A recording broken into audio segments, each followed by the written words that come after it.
umejawa na rehema tele. Umejawa na rehema tele. Umejawa na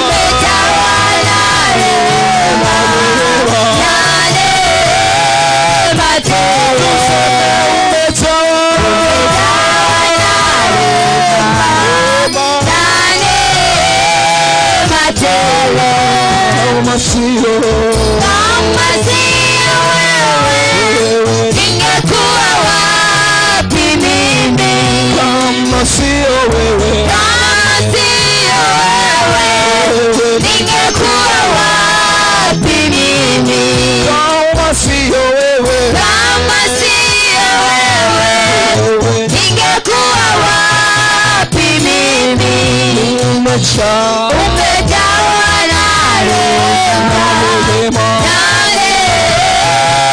tele.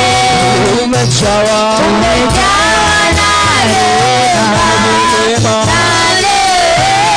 rehema tele. Asante Bwana, asante Yesu, nakushukuru Jehova, nalimidi jina lako Mfalme. Wewe ni Mungu mwaminifu, Baba wetu wa mbinguni, mapenzi yako yatimizwe.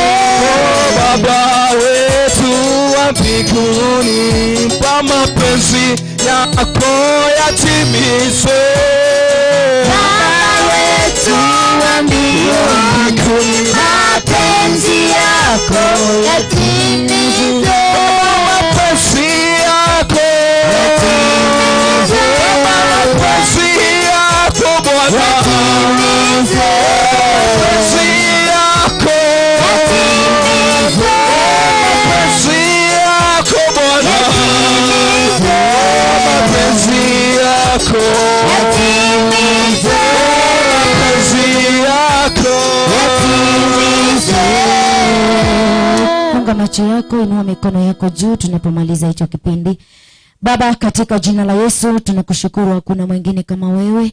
Asante Bwana, maana umejawa na rehema na neema tele. Jehova, umetukuka katika kipindi hiki cha sifa. Pokea sifa zote, maana unastahili Bwana. Baba uliye mwema na mwaminifu, tunapoendelea, endelea pamoja nasi. Tunatamani Baba tukuone. Tenda kama Mungu ili jina lako litukuzwe. Na ni katika jina la Yesu Kristo tumeomba tukiamini.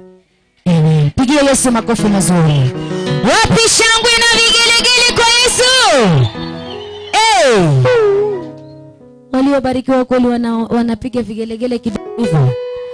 Waliofunguliwa kweli wanapiga vigelegele kidogo hivyo. Wapi nuru ya Yesu?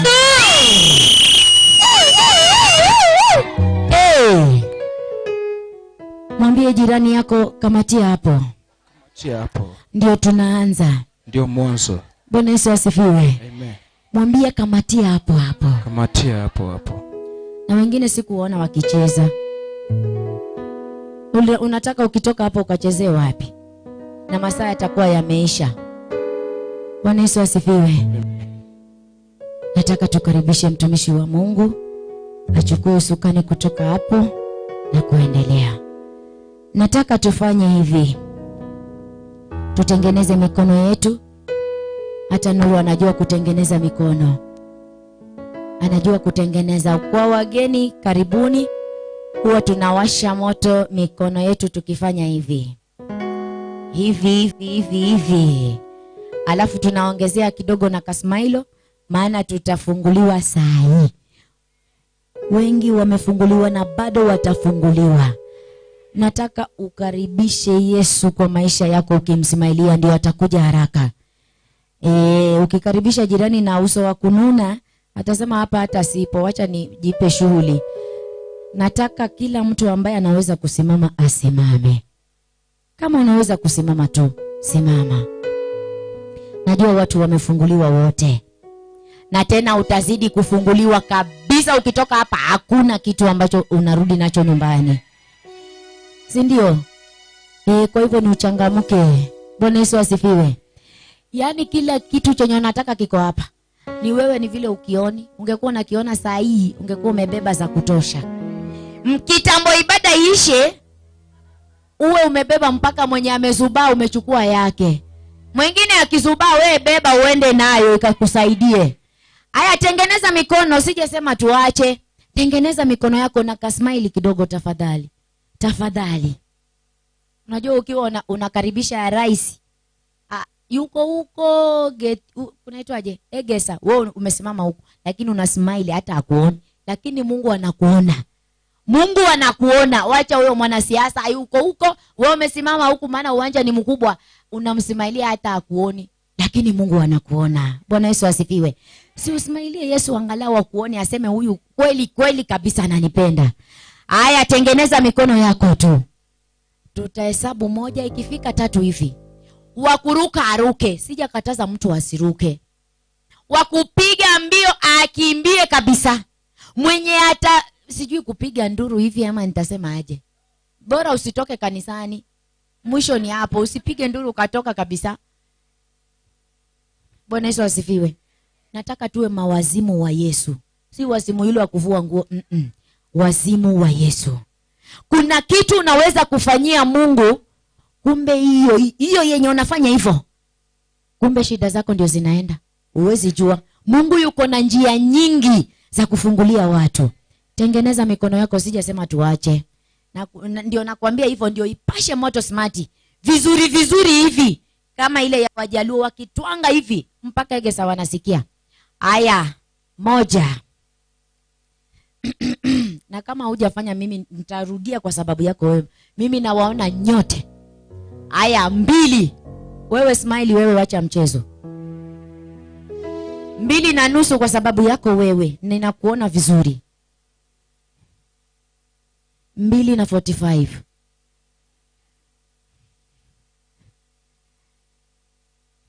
Unajua unanikasirisha. Aya, tunaanza sasa. Vizuri. 1, 2, 2.5. 3. Wapi shangwe na vigelegele kwa Yesu? Pigia Yesu makofi mazuri. Amen. Amen. Unanirewesa Yesu. Unanirewesa Yesu. Unanirewesa. Karibu kwa kiti.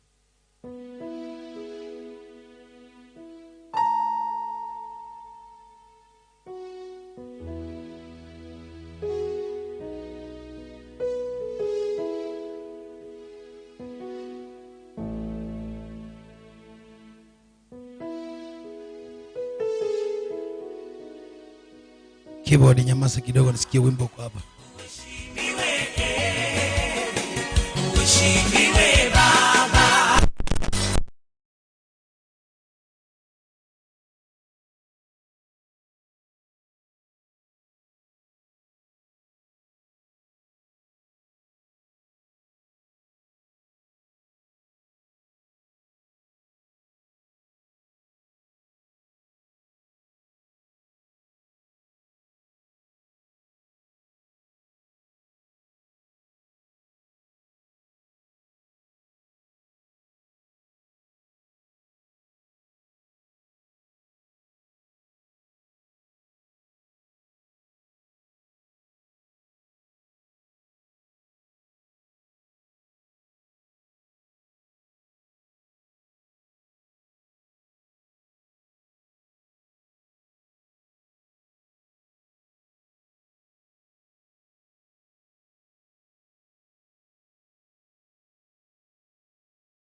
wapende wakatae. Bwana asifiwe. Wakingangana pia Jumapili tutakuwa tuko kwa radio hii. Kuna Radio Funa tutakuwa tuko ndani. Kiss FM tutakuwa niko ndani. Na Ndisi TV. Basi wafunge station zote. Si wafunge sote. Maana sana nitakuwa kwa Kiss TV, Ndisi nini? Kiss FM, Ndisi TV, Sayare, Funa, Hot TV. Ngapi? Mtaona hapa juzi makamera imewekwa kila mahali. Sasa tuone kama shetani atatokea wapi. Bwana asifiwe. Na hiyo ikishindikana wiki nyingine tuongeza huyo minto. Bwana toranga ki aronga ibagochi. Wacha ukisikia saini zile nyimbo utaona. Utaona tu. Bwana asifiwe. Paka watu wana complain bwana. Paka wananiuliza pastor, nini nilifanyika kwa mitambo wakati wa ibada yako? Nikakwambia ibada yote ya Mungu yenye kona Mungu lazima itapingwa. Na hii ni nchi ya moja, wapende wakatae. Sasa shetani apenda akatae. Nitatumia pesa, nitumie pesa mpaka nifungue radio station yangu. Bwana asifiwe. Hiyo ndio kiwango tunaenda. Angalia mwenzako mwambie tunafungua yetu. Inaitwa usinione hivi hivi radio. Na tunafungua. Mimi nimekasirika. Presenter Mama Abuju. Kipindi cha asubuhi mama Joyce. Na Kiro mama kanisa nini ya saine. Iliyo wasakia abantu. Aliwe kagari kwa te abantu sasa ni ikitenda gwiri Joyce yaronga ya wasaka usaiku.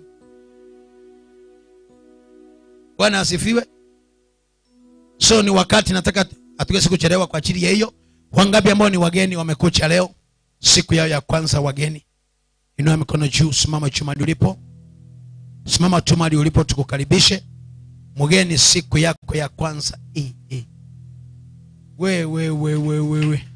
Pigia Yesu makofi chamani. Bwana asifiwe. Wapi shangwe na vigelegele?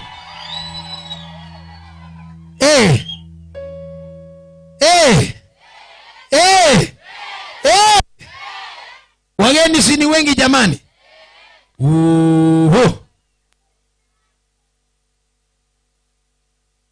Wacha Mungu apewe sifa kwa hili. Wape microphone waseme China tu mahali pale walipo. China tu. Ametoka wapi? Tunawakilisha tu. Sasa tuko kwa radio live. Sado kimbia mono. Asoko tubeka live. Bwana asifiwe. Mumesikia tuko live sasa? Pia Yesu makofi na vigeregere. Shetani sasa kaa kichwa. Hakuna vile atapinga watu wa Mungu. Hakuna. Amen. Aya dada karibu utuambie majina na mahali umetoka. Bwana asifiwe. Amen. Asifiwe tena. Kwa majina ni Divi na Kerubo kutoka Ogembo, lakini naishi zaidi za Kadongo. Huyu ni mzee wangu mwenye tuko na yeye. Na nilikuwa kitambo nilikuwa nasiliki Mwembe. Ini St. Miracle. Kuna wifi yangu mwenye anasiliki hapa, yeye ndiye mtembelee. Okay. Itwa Evelyn kutoka hapa Kizi. Evelyn yako wapi tumuone? Sasa yuko anafanya hema. Oh, yule wa hema. Oh, ni mshirika wetu. Ameniambia mbele. Amina. Bwana akubariki. Pigia dada yetu makofi. Karibu sana, karibu sana. Karibu sana. Mungu asifiwe. Kwa majina naitwa Jackson Nyakundi kutoka Kioma Chingi. Kioma? Kioma Chingi. Kioma? Kioma Chingi. Kioma chini. Lakini ngoja. Ngusi. Kwa tigenekia. Kokorwalia. Kioma Chingi. Kioma chini. Kioma Chingi. Omachingi. Oh. kio machingi konyo na kumiringa kio machini umate kusinto bate kiabarogi na nakumine kio machini akoreteki lakini mahali penye nafanya kazi inaitwa Kadongo. Okay. Homa Bay County. Okay. Nimekuja tu kwa kanisa hapa hivi. Amen. Karibu babangu. Asante. God bless you. Pia ndugu zangu makofi. Asante, karibu sana. Karibu. Tuambie china tu mara moja. Bwana asifiwe. Amen. Majina naitwa Sabina Mesa kutoka Ikoba. Sabina Mesa kutoka Ikoba. Karibu mama. Nilikuwa na mahitaji, nataka pastor uniombe. Asante, tutakuombea. God bless you. Tutakuombea. Asante. Ukiona nikimba Mungu nampenda Yesu. Ukiona nikimba Mungu nampenda Yesu. Kwa jina naitwa Gladys Ogeto from Nyamira, naishi Nairobi, naenda kanisa ya yule mnajisikia. Sema nisikie. Mwenye huyu anaviambia kila siku, usinione hivi hapo Nairobi. Si mnasikia hivyo? Nitembea hivi. Kanisa yetu inaitwa nini usituone? Hivi. Sasa nilikuja hapa huko, kuna wengine walisema watakuja hapa. Nikasema leo nitatafuta hiyo kanisa. Nikasema anti akaniambia atenda hivi mpaka Getiongo. Sasa Getiongo nimefika na sasa hapa tembea vijijini, wengi wanasema tutacha hapa. Karibu sana. Asante. Wengi wanasema tutafanya nini? Tutacha. Bwana asifiwe. Amen. Bwana asifiwe tena. Amen. Kwa majina Sabina Mora Botoro. Kutoka Botori. Nipe mic. Botoro. Botoro ni wapi? Bomolenda Honjali. Osuneka. Karibu ikiendege. Hapo liama saga rona ingia ndani. Yes. Chukua hii mic nyingine hii. Amen. Asifiwe. Asifiwe tena. Amen. Kwa majina mimi naitwa Penna Barongo. Mimi natoka Nyaramba. Pali anaitwa Suguta. Umetoka Nyaramba Suguta. We. Dashiriki kanisa inaitwa. Asante. Hiyo mic imeisha nini battery? Nani tumia ingine. Endelea hapo tu. Mimi nakuja kutembelea nyinyi. We mpe microphone mama. Basi. Mimi. Mama umefanya nini? Basi tansa bere. Hapana, kwa nini Kiswahili? Umekuja? Mimi nakuja hii kanisa. Hii tembelea. Kutembelea pastor aombe mimi. Bwana asifiwe. Amekuja kutembelea nani? Leo pastor amekuja kutembelewa. Haleluya. Nimekuja kufanya nini? Kutembelewa. Ake Mungu lichingo jamani. Mama wewe mameongea Kiswahili sanifu. Yeye amekuja kutembelea. Ama nana bakwe. Amina. Huyu ni mama yangu mzazi. Amen. Kwetu ni hapo Suguta. Asante. Nilimwambia leo akuje tutembelee hii kanisa. Asante. Tunakusikiliza kutoka radio. Ndio nikamwambia kuja nikupeleka hapo, tuliuliza mpaka tukafika. Asante mwanangu. God bless you. Na Jumapili msikose kwa Ndisi TV. Wale mko nyumbani. Bwana asifiwe kanisa. Amen. Amenitendea.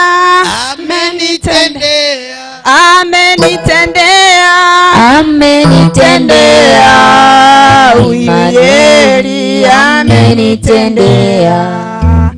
Hakika ukiona umependeza Mungu amekutendea. Kwa majina anaitwa Elini Kwamboka, nimetoka sehemu Samaran lakini naishi Tibo.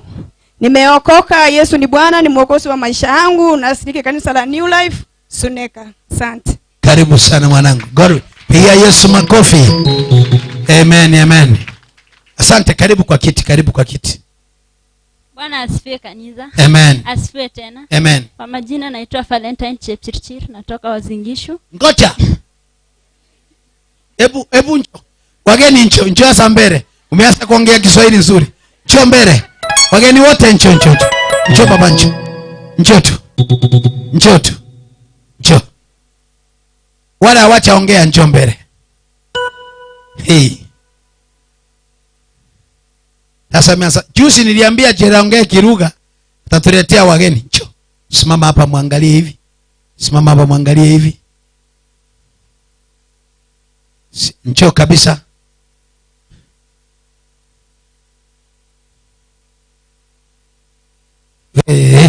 Sema China. Unaitwa sijui kama TV tunaonekana. Bwana asifiwe. Amen. Songa hapa mbele. God is cool. All the time. All the time. God is good. My name is Valentine Chepchirchir. Natoka Wazingishu County. Ngoja arudie. Unaitwa nani? Valentine Chepchirchir, natoka county Wazingishu County. Wazingishu County. Wazingishu County. Nimeoleka Kisii. Umeoleka Kisii. Nimewatembelea leo, naishi boma moja na Diana, ndio nimewatembelea. Oh, Diana ni nani? Oh, ni wewe Diana. Inataka kuambie watu Kikwenu, waambie karibu kwa kanisa iko Egesene 20 St. Miracle Church. Thank you. Waambie ongea Kiruga ya kwenu. Ongea Kichirichiri hiyo. Waambie karibu kwa kanisa ya Instant Miracle. Amwae gongoi familia nenyane ni baba ya nenyu. Kigitunja Kisii agabunu Kapkawa, abunu Wazingishu County Kapkawa location. Amwae gongoi amu kanyone tairani kanisani, akamwae gongoi kwa Pastor Ratemo. Pastor Ratemo. Chirchir. Alechini familia tugul kongetege Kisii County ko karibian kanisani kobata in bayat netupchak bayanenyu. Karibuni. Asante. Wow. Sinaona juice Jerry karibisha mwingine amekuja. Sinaona inapendeza jamani. Wapi Bwana Yesu makofi yake? Mpaka nimeita Pastor Ratemo Chipchirchiri. Karibu. Bwana Yesu asifiwe. Amen. Asifiwe tena. Kwa majina ni Ruth kwa Mbokorinda kutoka Rioma. Kutoka Rioma. God bless you. Watu wametoka mbali. Songa hivi msichana wangu. Bwana Yesu asifiwe. Amen. Kwa majina naitwa Namorin. Natoka Rioma. Umetoka Rioma pia. Rioma iko wapi? Wewe, asante Bwana. Karibu my friend. Bwana asifiwe. Amen. Kwa majina ni Wycliffe Oyaro kutoka Gogi but naishi Kericho County. So nimetembelea my wife. Akuko nyuma? Wife wako ako wapi ametembelewa? Ametoka nje. Labda ametoka nje kidogo. Oh. So mimi ako wapi? Ncho? Oh, ni yule Mmeru? Yes. Ncho hapa wewe. Angalia. Umetembelewa na Bwana na umekaa chini. Akinganya Keremo gaso gakinganya Keremo gaso nganya korwa soboso. Amen, asante. Yes. Mimi nashiriki katika kanisa la Faith Church Angoi, kanisa la Imani Kericho County. So hata kama tumeimba, hiyo ilikuwa ni kionjo pastor. Asante. Yes, mbarikiwe sana. God bless you. God bless you. Piga Yesu makofi. Bwana asifiwe. Amen. Asifiwe tena. Kwa majina anaitwa Teresa Nyakirario kutoka Engotogoti, kama mnasikia. Yesu ni Bwana. Kutoka Engotogoti. Getuli. We. Nimefurahia, nimeshukuru, tuko pamoja. Asante, karibu. Leo utatoka na muujiza. Hallelujah. Praise the living God. Amen. Praise him again. Amen. I'm called Frederick Oringo from Migori. I currently stay at Mwembe. Oh, no. Ongea Kicharuo, ambia watu hii ndio kanisa wanakaa. My kanisa mwinjo beni ubede. Amen. Amen. Asanteni. Hapana.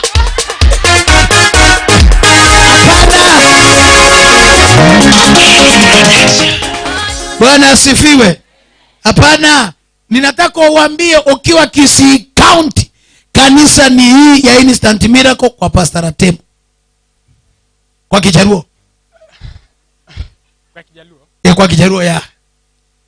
In Kisii County, kanisa en mae mar Pastor Atemo Instant Miracle Church. Pastor Atemo Instant Miracle Church. No winjo benu tieko. You ought to have completed. Amen. Hello. Amesema wabikaba maondoni maseo mabika.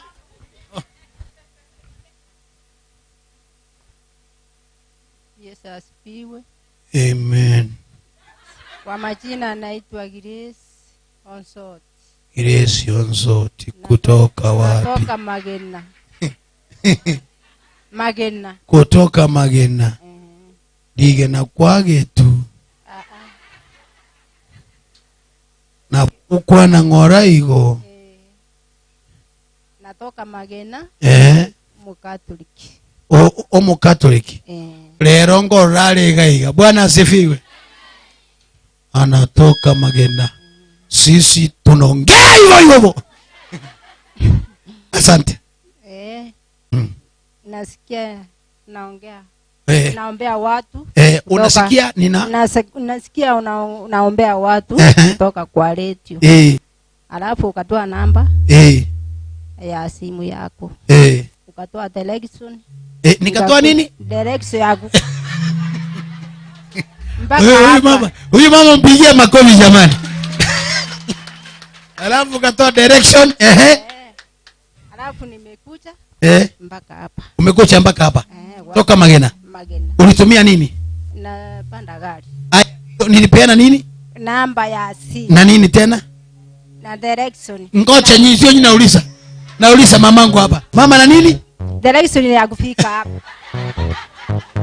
Sinaona ni vizuri kibana watu direction. Nitapeana direction. Direction. Asante mamangu. God bless you. Asante. Ngugo saberane. Asante. Yani inabali bagamo kwa neto wanto wamanya simagoraki. Asemaro alafu tungie kwa injili. Praise the Lord. Amen. Praise the Lord again. Amen. Kwa majina naitwa Dolaini Nyanchera Nyabuto. Unaitwa nani? Dolaini Nyanchera. Ngocha. Dolaini. Dolaini. Abeboli bande nabaya. Yani ako mwana elieta onyo kulikuwa na okweroma. Lakini wasasi wengine ni ile anakio possible Nyang'au, Kumba, Monanda. Nimeshukuru kushiriki na nyinyi, natoka sehemu Samarani. Tuko pamoja. Asante. Wale wa Marani mko wapi? Wale wa Marani wote simameni niwaone. Wale wa Marani wamefika wangapi? 1 2 3 4 5 6. Aya, wakati tukimaliza ibada walibanya tieko mokora abantu sigisi ba Marani. Nipika bimu kia bantu bake abo baikiwa ali junction ya Marani. Panda. Ni panda usembanda. Asante. Bwana Yesu asifiwe. Amen. Asifiwe tena. Mimi kwa majina naitwa Phyllis Kwambuka Simon Yankoga. Kwangu ni Getuli. Nimependa tu kufika kwa hii kanisa na tena iko karibu na kwetu pale nimezaliwa. Umezaliwa wapi? Nimezaliwa huko, hapo Bochura. Umezaliwa hapa Bochura? Nimezaliwa hapo Bochura. Amezaliwa wapi? Hapo Bochura. Hapa Bochura hapa. Umezaliwa hapa? Nimezaliwa huko. Asante. Sasa nimeshukuru sana kufika kwa hii kanisa. Tuko pamoja. Tuko nini? Tuko pamoja na nyinyi. Tuko pamoja. Haleluya. Alizaliwa wapi? Hapa. Na tena pamoja tuko pamoja. Angalia mwenzako kumwambia usinione hivi hivi. Usinione hivi hivi. Amen. Na tena tuko na mtoto wangu huko. Sasa sijui nini mbaya akuamka. Akwapi mtoto? Inua mkono tu mtoto. Agnes gaki, mgeko bako igoro gaki. Asante. Ndio ule. Oh, asante. Barikiwa. Sasa tumesema asante, tutaendelea tu na hii mkutano. Mtaendelea na hii mkutano. Mama amekasirika. Mpaka si ibada tena. Ni nini? Mkutano. Timeti kusino yo Matiangi, kusino yo Simba. Maana amesema leo anataka aendelee na nini? Na hii mkutano. Timeti kusino yo Simba. Bwana asifiwe. Amen. Kwa majina anaitwa Irene Kirbo. Kutoka Musozi. Haya, anza. Mimi ndio nakushikia microphone. Bwana asifiwe. Mama si anaongea vizuri jamani. Mama rudia. Bwana asifiwe. Kwa majina naitwa Aileen Kerubo kutoka Msoto. Oh, wewe ndio nimekumbuka. Huyu mtoto alikufa ni kama masaa mangapi? Chuma njo akwete njo baba njo umwana huyu mtoto baba kwa change kwa na tata. Bwana asifiwe. Amen. Huyu mtoto ametembelewa na wachawi, anaota usiku, maombi ndio imetuleta hapa. Huyu mtoto sahi angekuwa hai. Alikufa siku ya angekuwa tumemsahau. Alikufa Friday agacha kuboka Monday. Bali ngamo nyodiri tolea sere ndio Monday. Ndio inga sere ndio tuko ya Monday. Unakumbuka? Hata kesho jioni nitakuwa kwa radio. Ndio shetani akakijua atu. Angalia mwenzako kumwambia kesho jioni. Sayari radio kutoka saa 3. Sema amen. Ile Alhamisi siku kuwa kwa radio tena saa hii Monday. Onye koroma kibono ya ndoroge. Sasa ikifika usiku, huyu mtoto anakuwa na ndoto mbaya. Anataka kutoka nje. Miaka ile ngapi ate? 4 years. 4 years. Ngoja usiku anataka kutoka nje huyu. Hataki kukaa kwa nyumba. Hataki kukaa kwa nyumba. Alafu kuna mchawi sahi anakuja anatugongea mabati akiturushia mchanga kwa nyumba. Ngoja huyu akianza kusema naenda nje, mtu anagonga nyumba. Kama jana aliturushia siafu kwa nyumba. Juzi akatutumia nyoka. Ile huyu mtoto alianguka chini, alitutumia paka. Paka sasa hiyo paka ilikuwa inangorota vile tunangorota na huyu mtoto. Ukiraro unangorotanga. Na mtoto anangorota. Hebu ngorota nisikie vile unangorotanga. Wakati unangorota hivyo na paka pia inangorota hivyo. Ilikuwa nje ama ndani? Iliingia kwa nyumba ikakaa hapa juu. Hapo juu ya dari. Alafu kesho yake ndio mtoto alikuja wakati mama yake ameenda Nyakoe. Alikuja akiniita dadi, kustuka mdomo ikarudi pande hii. Alafu macho ikaangalia juu. Yeyote anayejigeuza, anayekuwa paka kuja kukutesa, leo tunaenda na roho yake. Leo tutaenda na roho yake. Haleluya! Yeyote anayetumana wanyama kwako, ibada hii uende na kitu kamunyovoe roho yake. Hiyo roho yake leo ninakupa mamlaka. Utamung'oa, sema nitang'oa. Sema nitang'oa. Halo! Ona iwa, paka imekaa kwenye dari, mtoto ndio huyo. Mdomo umeenda ana miaka 4. Wacha niulize. Toa miaka 4. Tupesinsia. Amekosea nani? Mtoto wa miaka 4 amekula cha nani? Toto nyamaza kwanza. Hata sahi pastor vile unaendelea kuhubiri ni kama amechanganyikiwa. Anataka tuende nyumbani. Ndio sababu analialia. Junior, ongea na pastor. Mambo baba. Angalia kweli kabisa hata macho yake imekuwa mekundu. Maana njiri ni moto. Hata tumbo ilikuwa imefura. Wametupiwa sijui ni upele. Kuna dada yake mmoja yuko huko nyuma. Sharon kimbia hapa. Sharon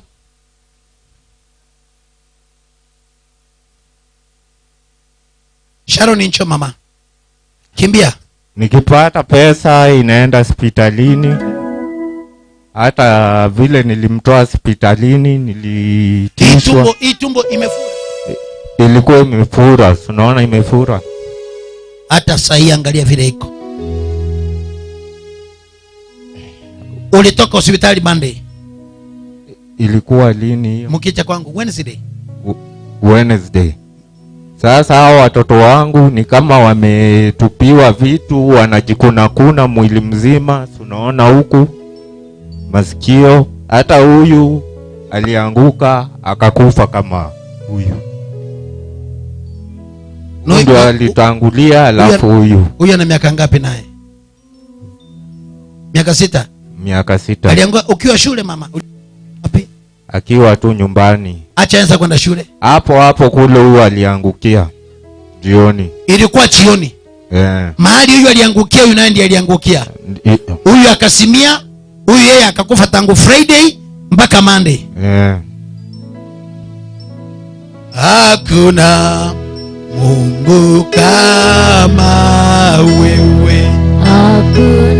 Hakuna kama wewe. Hakuna Mungu kama wewe. Hakuna Mungu kama wewe. Unanirewesa Yesu, unanirewesa unanirewesa Bwana, unanirewesa Yesu, unanirewesa Bwana, unanirewesa Yesu, unanirewesa. Sikisa nikuulize, watoto wa mama mmoja, baba mmoja, yule mkubwa akaanguka mahali pamoja akasimia, wa pili akaanguka akakufa tangu Friday hospitali oxygen, akacha kuamuka Monday.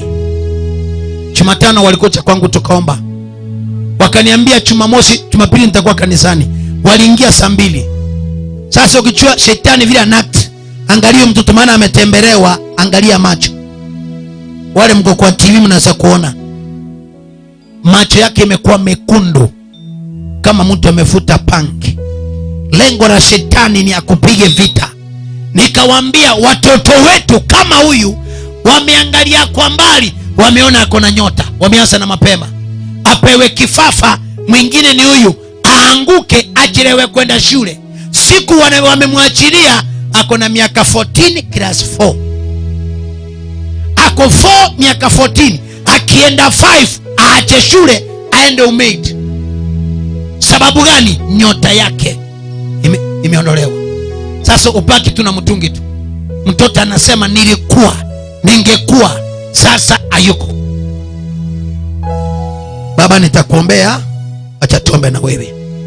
Baba ninatumana amani kwa huyu mtoto. Chochote kinachotumika, roho walioweka inayotesa huyu mtoto, nimeweka kibali Mungu na ushindi, atulie mpaka ibada ishe. In Jesus name. Somebody say amen. Amen. Kule morale yako wapi? Huyo mgeni nataka wakae na mama na watoto hapo na baba yao. Alafu uje uchukue maji chupa moja. Secretary mtoto apewa kunywe. Enda mkae kule nyuma. Natoka area ya Mosocho karibu na Kuonyonga hapo. Asante baba. Huko ndio uchawi imezidi sana. Nikipata pesa sioni kitu nafanyia, inaenda hospitali. Miaka ngapi baba unateseka? Nimeteseka kwa muda mrefu. Songa mbele kidogo tu. Kile ukifanya kazi pesa inaenda kwa ugonjwa. Punguza keyboard. Hata mama yangu hivyo ndio walimuua. Hata baba sahi yuko Nairobi, anaugua tu hiyo ugonjwa ya kifafa. Hiyo ya kuanguka kama watoto. Ya kuanguka. Sasa alikuwa anasikia hapa. Alikuwa anajisikia kujikuna hapa kwa mguu chini. Chini ya mguu. Alafu mdomo unaenda kando. Kwa hivyo maisha yako yote hakuna siku umeshika pesa mkononi? Nikishika pesa kwa mkono sioni vile kazi inafanya. Ni hospitali tu. Ni hospitali. Hata saa hii niliuza mahindi yangu kwa nyumba, nikakodisha shamba kumtoa mtoto hospitali. Uliuza mahindi kiasi gani?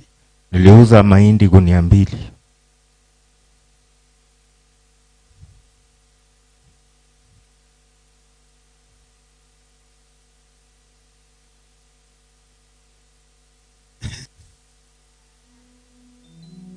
Hata speechless, sijui la kuongea.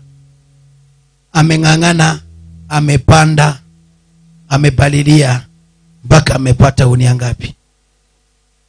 Baadaye mtoto amenyoroswa na magonjwa mpaka mahindi yote ameuza.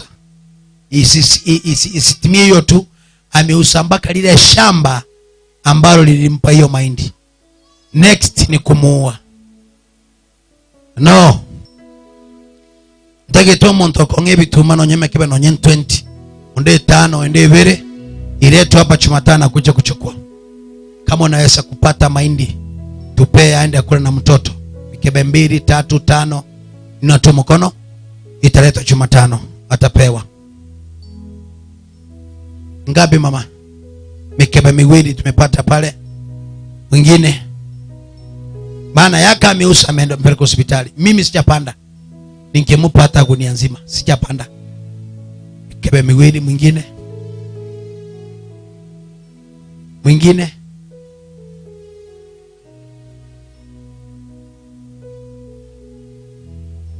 Italetwa. Mikebe ngapi? Haya hata kama ni Jumapili italetwa. Ngapi yako? Mikebe 5, 2. Utakuja Jumatano ama Jumapili utaleta. Unaweza kukosa ya katikati ilete Jumapili. 2 pale. Jumapili 2. Mwingine yule pale ataleta yake hiyo amesema 1. Mwingine mepata mahindi karibu mikebe 10. Hiyo Jumapili ikuche nami nitaona vile nitafanya. Atapata hiyo mahindi wakule na hao watoto. Si useme amen. Jumapili ukuche utachukua hiyo mahindi watoto wakule nyumbani. Pastor, kitu nilikuwa nataka unisaidie maombi. Wachawi wamenisumbua sana. Usiku sirari. Ni kutembea kwa mabati, mapaka. Kuna siku hata nimetumiwa nyoka. Wakati mama aliamka, alikuta kwa jikoni kule tunawashia moto. Wakati alisema shetani ashindwe, ilipinduka, ikaenda. Una miaka ngapi baba? Mimi niko na 36. Ngoja. Njoo. Akona 36, niko na 40. Nani ambaye ni mzee?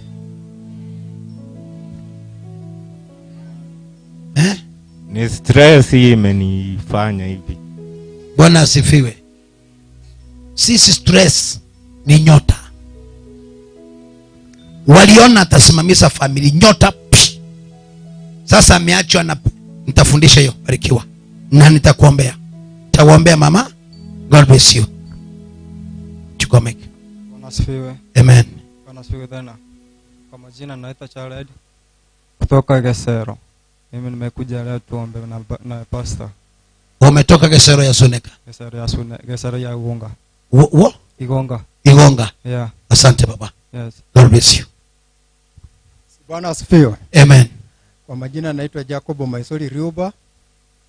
Nyumbani ni maeneo ya Kuria. Maeneo ya Kigonga, so ni wewe ni Mukuria? Yes. Mura. Enoko nimekuja hapa kikazi. Unasemaje bwana asifiwe? Enoko. Enoko ako. Kumbe enjo na wewe enjo. Msichana wangu njo. Njo mama Manu njo hapa. Fanya haraka mama Manu. Mama Manu wacha kuangalia chini njo tuko kwa hewa. Njo. Nataka mama Manu na yeye tulikuwa tunamsahau. Nataka na akaribishe watu kikwao. Awambie kanisa inaitwaje. Nataka kukaribisha watu Kikuria. Nakwagonga. Amen. Nakwagonga. Amen. Hano arabirikiriga Instant Miracle Church Egesa. Hata kuna pastor wako. Wewe pastor wako Pastor arabirikiriga Ratemo, Apostle Ratemo au Simon. Halafu na kwa radio na kwa TV watatupata siku gani kwa TV? Ndizi TV na Radio Sayare. Waambie kesho saa 3 tutakuwa Radio Sayare. Wa tune in na wasikize. Waongeleze kikwenu. Icho kesho jioni. Usiku ya saa 3. Icho saa 3 lotore sayari karibu. Hiyo ndio Kikurya. Huyo ameongea Kigisi. Si nimewambia majina? Haya sinirudie? Kwa majina naitwa Jacob Maisuri Riuba. Nyumbani ni huko Kuria. Kwa hivyo nimekuja kugundua niko na madada zangu wengi hapa. Amen. Kwa hivyo nashukuru sana kunikaribisha. So niko na sister yangu mwenye nilikujia kwake. Mimi nafanya kazi hapa Kisii Town. Anaitwa Karo. Atasimama. Amen. Yeah, sawa nilikujia kwake. Wewe ndio unamfuata? Bwana asifiwe. Wewe watu angalia nyuma. Karibisha watu kikwenu, ongea kikwenu. Amen. Amen. Hebu kimbia.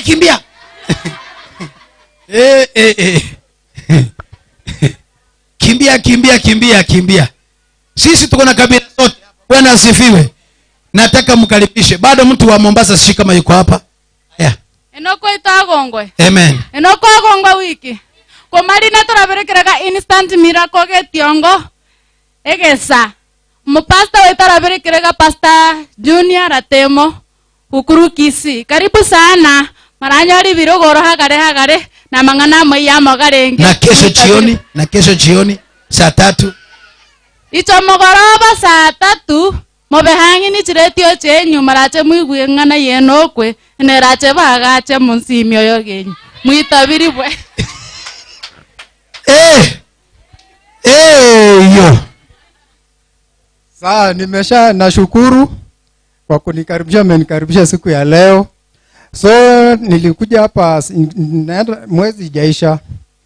So nilisikia sister yangu akiniambia kuna kanisa iko hapa hivi nisikae bure, na ukweli nilikuwa naboeka tu, hata huko na shinda tu natembea taoni hata Sunday. So nilisikia akiniambia kuna kanisa hapa hivi pastor anaitwa Pastor Atemo. Nikasema basi nataka nionane na Pastor Atemo nione. Ndio huyo. Tutasaidiana aje. So nimekuja hapa tukue pamoja. Sio sema amen. Pigia makofi ndugu yangu hapa. Nadhani sasa kila Sunday tutakuwa tunajumuika pamoja. Tunapata neno la Mungu. Mimi nimeokoka. Kwa kanisa yangu ndio vile haiko humu town ndio, lakini iko pande za Kuria huko inaitwa Maranatha. Lakini yote ni kiroho tu, yote ni kanisa. Unaona? So na sisi yetu inaitwa Instant Maranatha 1. Basi hiyo ni same tu. Kwa hivyo si ni same. Sawa. So asante sana. Tuko pamoja. Asante, barikiwa. Amen. Bwana asifiwe. Ushuhuda.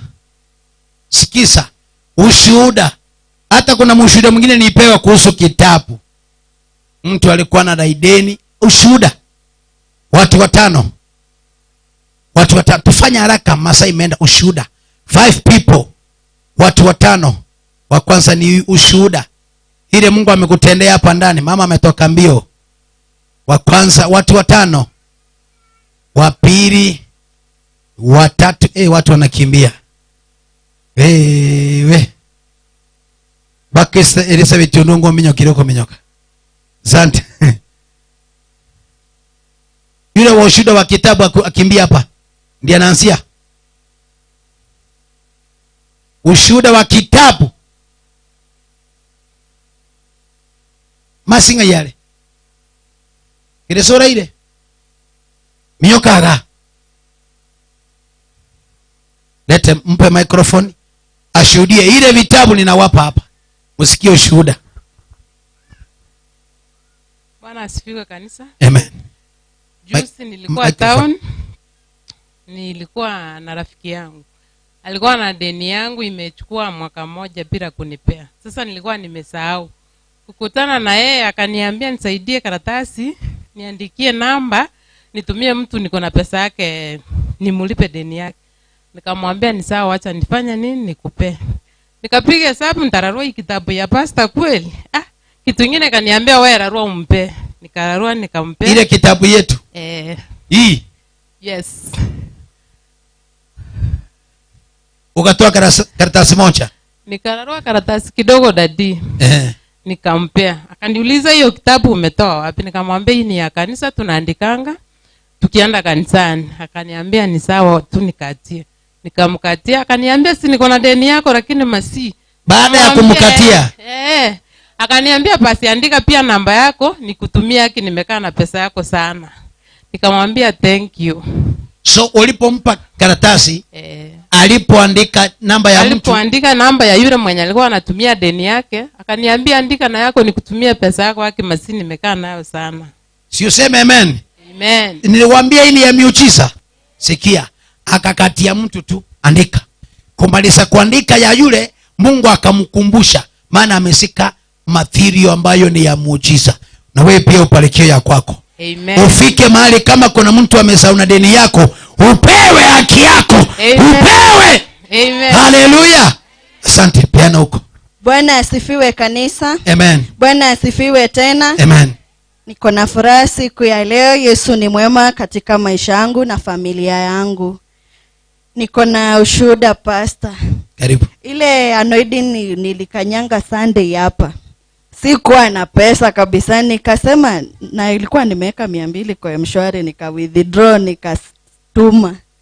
Pastor kufika kwa nyumba, line ilikuwa imekataa hata kufuliza. Nikaenda kuangalia, nikapewa fuliza ya 3500. Halo. Na ijai nipea hata. Baada ya kufuliza 200 kwa kanyaga madhabahu, nilikuwa na 200 kwa mshwari, nikatoa nikasema kanyanga hiyo anointing fit bure, nikaweka hiyo kwa M-Pesa. Kufika kwa nyumba hivi, nikaenda kuangalia kama naweza pata pesa kwa M-Shwari. Nikapata fuliza inanipea 3500.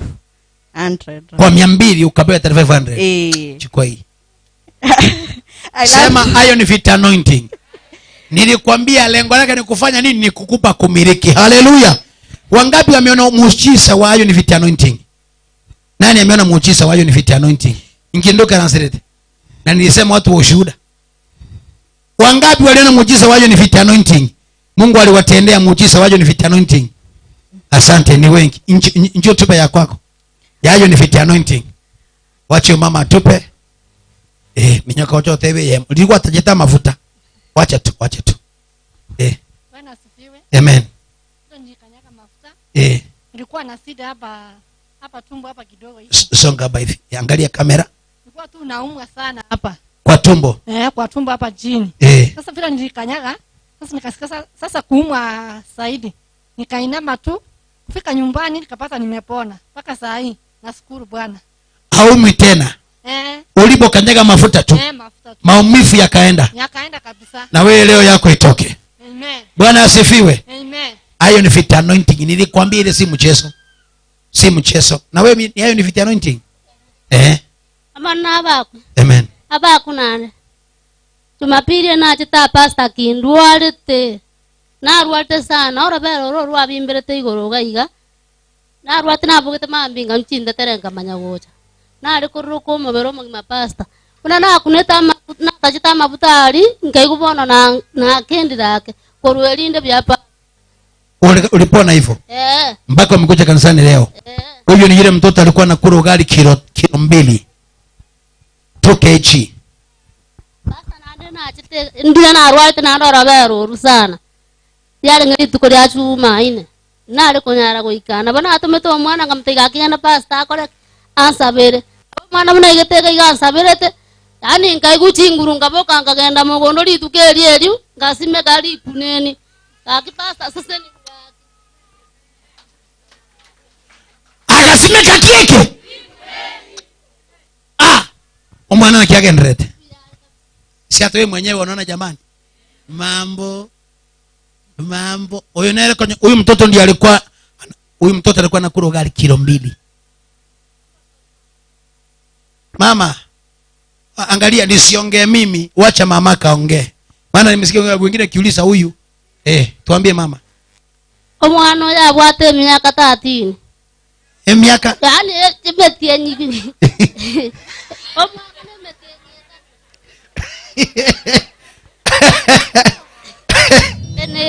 Abwato mwaka ni mitinyi 3. nare kolio bokimo bonge sana kilo 2 lakini tabwate no afya ebigoti byaye byare kogwa tanta arenge none nguru none okomobeke none so kusibaka gwate nyasaone oko ikabotuko ogire kawacha kumwako cha kutabuka lakini ndara igetega igo mwana ale na kachire nyagitari kira lituko lakini bona ale byetore byapi ndio huyo mpaka amekuwa na afya ngwali kumubekera socks haya ango mwiki no parate wakakiru sio mwana para bantu banya komorora ara taiko libonge aboketu akoli nomo ilikuwa mpaka socks ilikuwa kimvalise na anguka bia mono habari ya nyakoe mbia tole kabisa notige yeso yo haya ngina keba ndio kali olindu arapi unabana kwa weekend na arwart na lintachete lakini abangu tuma mwana mate bigende kanisa ga to sabera lakini kule bia tingo tiga kanisa pasta no bolu efea fea tinta geti engochera magoro gatinsa hiyo si imani nzuri yani etate efea yao akawa analio bwate efea wasigocha aye nalio lenza egesa wate atigantiga radio aye asante Haleluya. Amen. Ala pastor, ile maneno tulikuwa nakuambia juu haijakuwa vizuri vile. Huyo daktari aliambia bwanangu atamlipia school fee semester. Nilienda nikachukua ile anoidini ya bahati naendanga nayo kwa kibeti na hiyo card naeka hapo. Niko na chupa 15 peke yake. Anointing ya bahati. Ukisikia nimesema anointing kitetee. Niko na chupa ngapi? 15 tu. Naendege kwera mpaka mwezi ujao. Naendanga tu nikiwekwa kwa poche yangu ndani. So aliniambia jana asubuhi, unajua ule jamaa alinipigia simu akaniambia atanilipia school fee. Nikasema wow. Madhabao si mchezo hii. So analipiwa sasa school fees. Hii semester alimwambia atamlipia. Sasa anaenda kulipiwa. Shikilia 5. Huyo Mungu. Bwana asifiwe. Asante mwanangu. Hii si mchezo pastor. Usione hapa hivi. Usichoke kuiguza. Hata ukifika ukiweka sandaka, iongelesha hata dakika 2. Mimi siwekangi hivi, hata ukiniangalia na simama kidogo naambia kitu na ninatoka naenda. Bwana mbarikiwe sana kabisa. Unaitwa nani? Wanzila. Nataka uambie wewe Wanzila nendo watebie moka bakizi badhiba akamba maito endwani twamadho chaba instant miracle kwa pastor Temo kanisa inoito ina miugiza hukawione tukabike wimosele. Amen.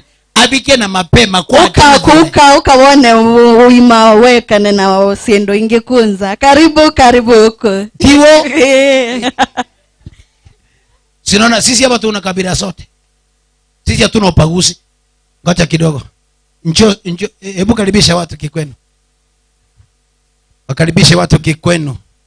Karibu ni nyosi. Kisii hatu anaifa Getiongo. Instant miracle. Kwenu peni hiko. Una maronene kwenu Kilifi. Bwana asifiwe. Mimi pia Mungu amenibariki na jua lugha mingi. Nikifika Mombasa Bernard manika ubiri kuko Kigiriama nikanena visho mpaka Machero na Mulungu anadima. Be mino ni wakuko unamanya he. Wamanyi wakuluilile Mulungu. Beye Mulungu na kukupira.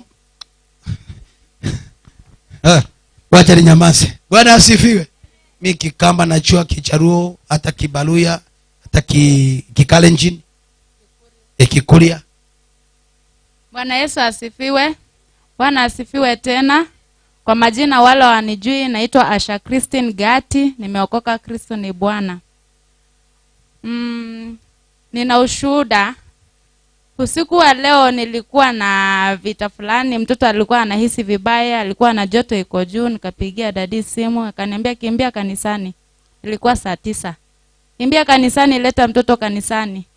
nimwombee. Mimi nilifika tu kwa imani, mtoto hata alipona. Nataka kuhimiza kwamba ukikanyaga hapa tu, ukifika kwa huo mlango, uponyaji wako uko pale. Bwana asifiwe. Barikiwe sana. Joshua ako sawa, anacheza hata huku. Hata mtoto tukumuombea. Tulikuwa hapa tangu saa 10. Hata tucha muombea. Ameingia pastor mtoto hospitali, mulete kanisani. Nimeona akifanya hivi kwa ibada ya asubuhi na mtoto ameponywa hivyo. Amen. Asante. Bwana asifiwe sana. Amen. Asifiwe sana. Amen. Sasa mimi ni mrefu kidogo.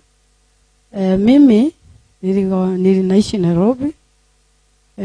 Last year mwezi wa 3. Nataka ukatise kwa ajili ya masaa. Ndio hiyo.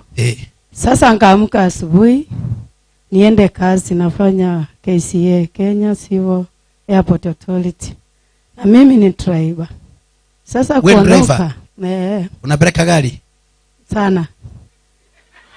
Sasa kuamka asubuhi. Usinione. Sikia anapeleka gari.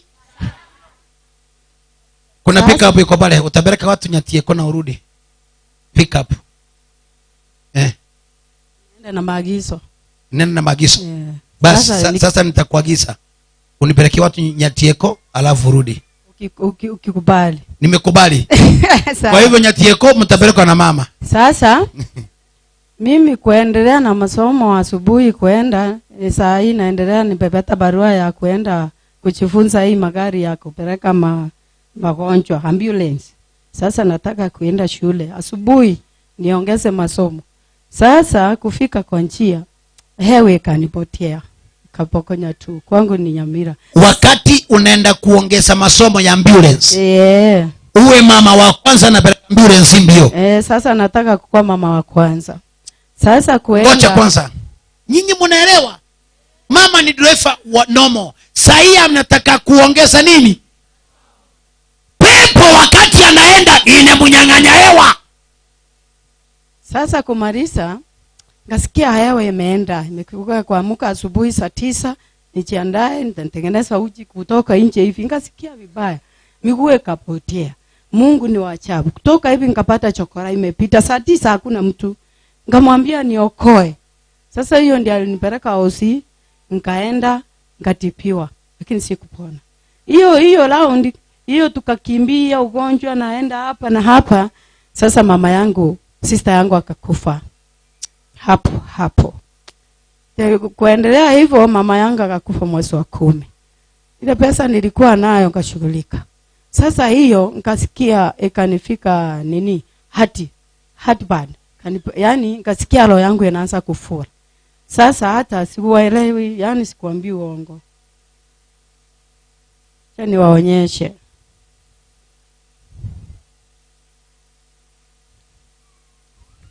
Sikia kwanza alafu waonyeshe. Ngaanza kusikia kufua, yani kufungwa haraka. Hapo nikakufa. Ngoja. Kufanya macho hivi.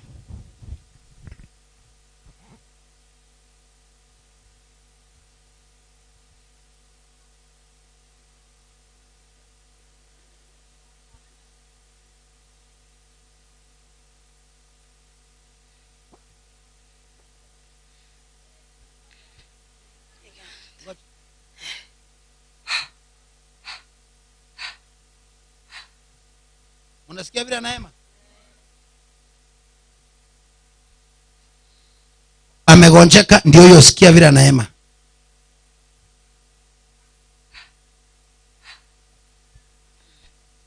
Kutoka hapo vile naona ndio hiyo anaenda kabisa. Sasa hapo kwa hosi alipeleka kuangalia vile macho ilikuwa iko. Hapo tunaita mahali watu wanapelekwa wanaongojea sasa hiyo la emergency kwa ICU. Sasa wakati nilifika ndani yangu, wakati nilianza kuema ngasema Mungu wangu ule naabudu. Mimi ni mwalimu wa kanisa. Mimi nimetumika miaka mingi. Sasa leo nataka niende. Kama ninaenda nitumikie watoto wangu wanasipotea. Na mimi ni mama yatima, mama widow. Mimi ni mchane. Sasa nikasema Mungu nibariki, nirudi Nomo, nirudi nichunge watoto wangu. Mungu akakupa uhai. Mungu akanipa uhai. Sasa kuanzia siku hiyo ngasema kwenda hapo, nilienda kapewa barua kubwa, ilikuwa the last week. Kaenda nikapita, nikafanya mtihani, tulikuwa 17. Nikakuwa number 1. Mwenye alikuwa ananifuata akakuwa na marks 54 kwa kufanya hii hapa staff trading. Keep it. Ilikuwa na mama 1, mwenye alifanya form 4 university akakuwa number 4. Na mimi sikuenda darasa ya mtu. Kwa hivyo Mungu ni mwema, naomba Mungu nilikuja hapa. Nilimsikia sayari. Sasa nilikuja hapa aniombe kwa sababu Mungu alinipa uhai wa pili, alafu niende shule, aniombe nipate pesa. Sasa hii siko kazi tangu corona ikuje. Sasa aniombe tarehe 9 ndio tutachukua 20,000. Alafu tufanye hiyo mtihani, tupite niende hiyo shule. Asante. Sipige mama makofi. Asante. Tunaomba malaika atawale, tunaomba malaika atawale, Tunaomba malaika atawale, tunaomba malaika atawale, tunaomba malaika atawale, ae atawale, tunaomba malaika atawale, ae atawale. tunaomba malaika atawale. Bwana Yesu asifiwe. Amen. Asifiwe tena Yesu. Amen. Yangu aneke kusina. Kwa nini kusia? Na chita round gete. Yeta tini ko kwana. Kwani ruwe. Boko ngumboyo. Na chita round gete ngakwana munancha andegete. Round yende muisonde na aro shetani gaga nitoko nginda. Pastor Mbache tena pastor mwenzake. Na nani huyu? Leonida. Bagansabera. Pastor muna mwaru etoiga. Barori gete Mbache teyoro bagatenge chusana. Kwana. We toa kwa radio. Ametoa kwa radio. Aya.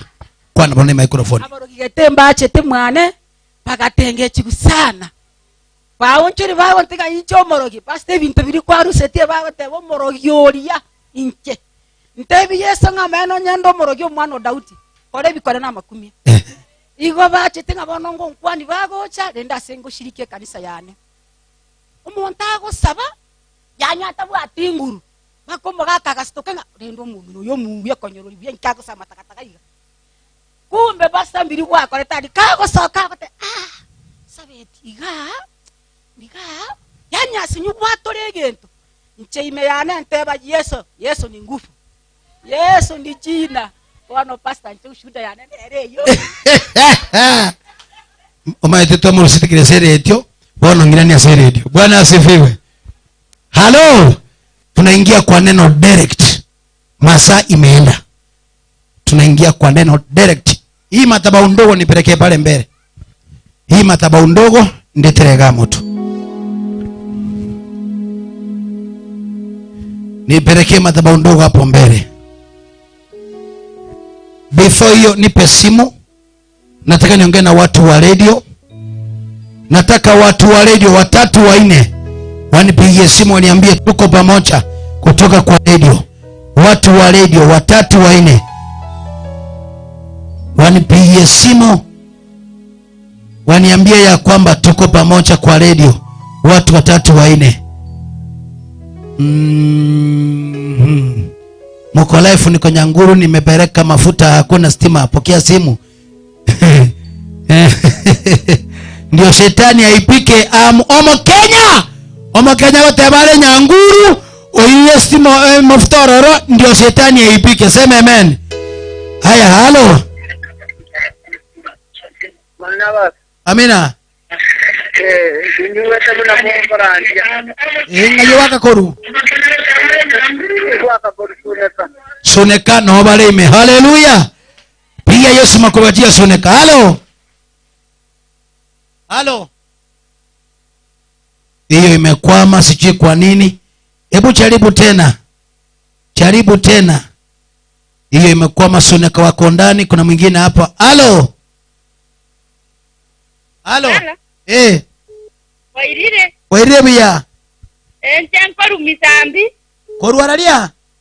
Koru misambi. Misambi no moleime. No moleime bonsi. Mbia mono misambi. Halo. Halo. Halo.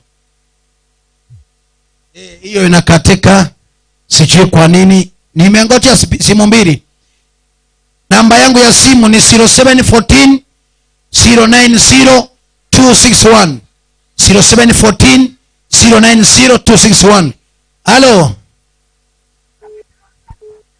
Halo. Huyu anajisikiza. Halo. Halo. Halo. Ulwaralia? Kegogi mbia mono. Haya. Asante. Halo. Halo. Habari yako? Mzuri. Wewe ni mmoja kutoka maeneo ya Siaya? Siaya. Nimebarikiwa sana. Asante, na bado ngocho usitoke hapo. Pia watu wa Siaya makofi. Haya, asante. Halo. Halo. Halo. Hello. Habari ya mtumishi? Ma?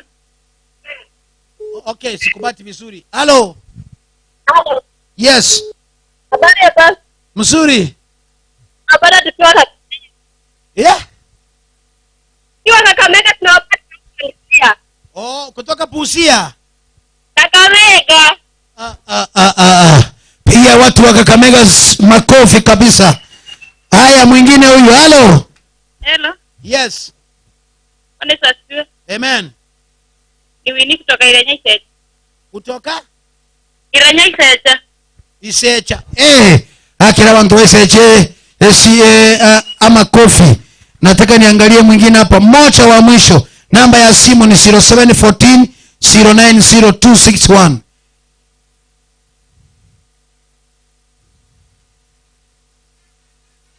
Halo. Amina. Niwete na mokora ndibuya sana roki baka na ino romo sikisi itoa kwa kanisa. Asante. Karibu ngoko tevitrose kanisa ngayo waka koru. Amina. Asante mbia mono na inu go bia. Hallelujah. Amen. Amen. Naongea na mama Helen kutoka Siaya County. Mama kutoka watu Siaya jamani.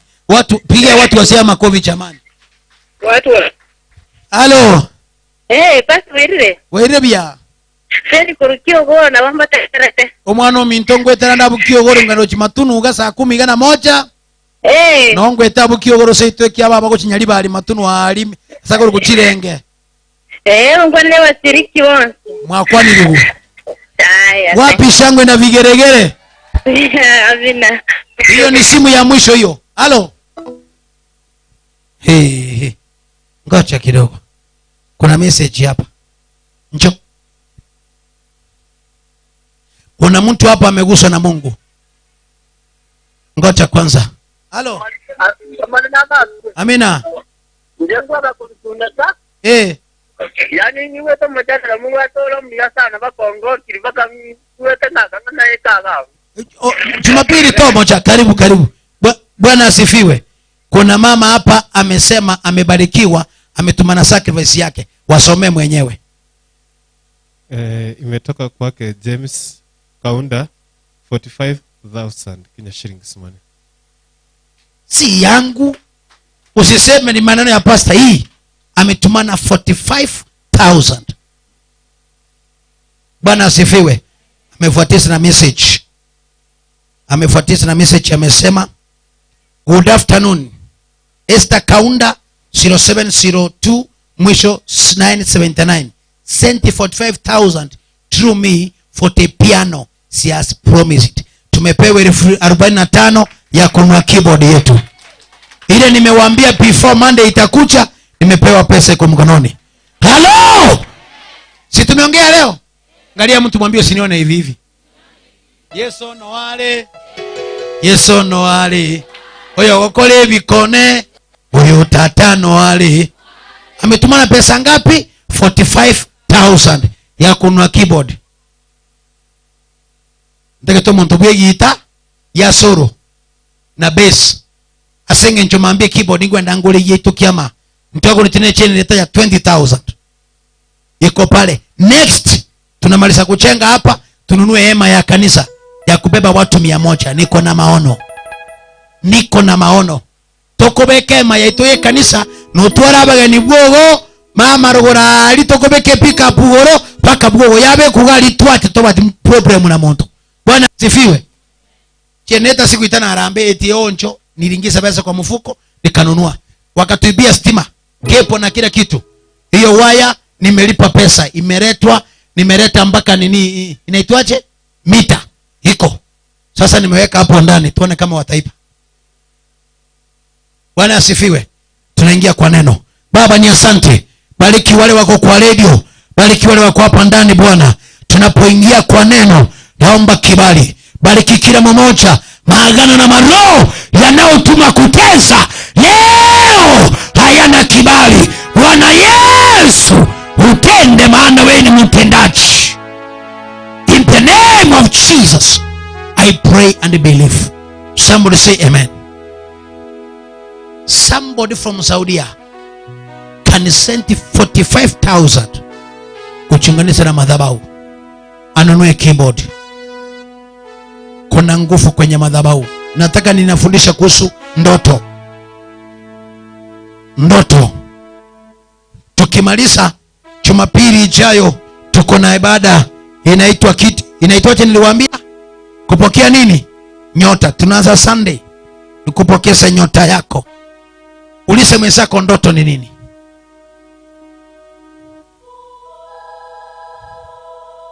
Muulize. Na namba 2, huyo mko na yeye sahihi, usimwamini. Amini Mungu tu. Bwana asifiwe. Na amini kile unataka mwenyewe. Maana kila mtu amekuja kifi yake. Sasa mwangalie mwambie sasa sikujui. Muda umefika wa kukula. Si kila mtu anakula kile anataka. Kwa hoteli onda alingende, onda alikangumu na onda achali pilau. Mwambie muda umefika. Kila mtu achipakulie uwezo wake. Halo. Kukawa na mzee ni pepesi. Pesi. Na keyboard upunguze kidogo. Ukawa na mzee aliyekuwa na watoto wawili. Bwana asifiwe sana. Acha nitoi. Mwingine alikuwa ananiambia pastor, na wewe saa nyingine unapenda kuvaa makoti au toangi hizo nguo tuone vile umeshonewa nguo, ucha nishonea. Unataka kuona vile imeshonwa. Bwana asifiwe. Haya nimetoa. Wewe. Watu ni wadadisi sana. Nilipata mpaka kwa YouTube. Wewe ndio umesima hapa. Umesima hiyo taa mwakishie. Nimepata mpaka kwa YouTube. Wameniweka mahali wanasema the smallest rich pastor from Kisii. Eti pastor mdogo tajiri kutoka wapi? Kisii. Sasa nimepata pale wamenifananisha na mwingine, presence na mwingine. Alafu wanasema how does he became rich? Sasa nimeona chini wameandika mimi nilikuwa ninauza mkoka.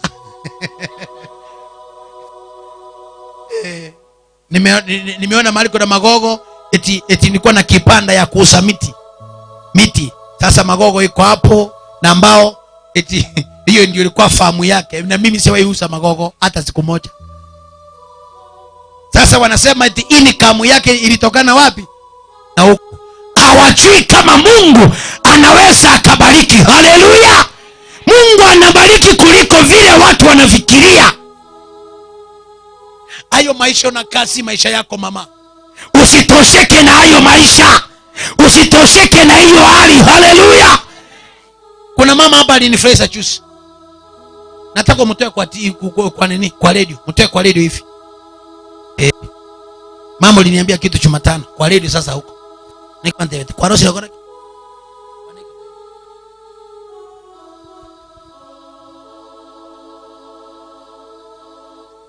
Hapana, urusi leo. Oyo ngatoroche kani urusi leo.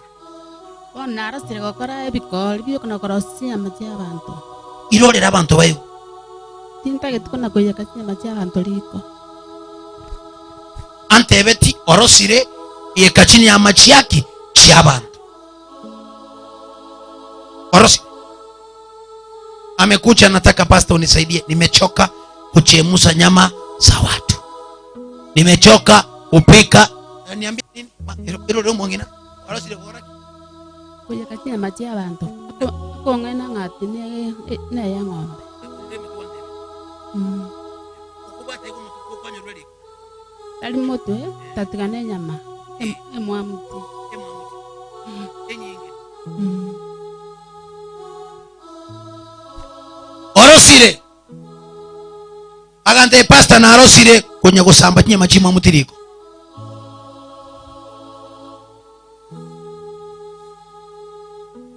Ngalia mwenzako mwambie wao ayelilio bwateri ikeigo uyo naro rosire onye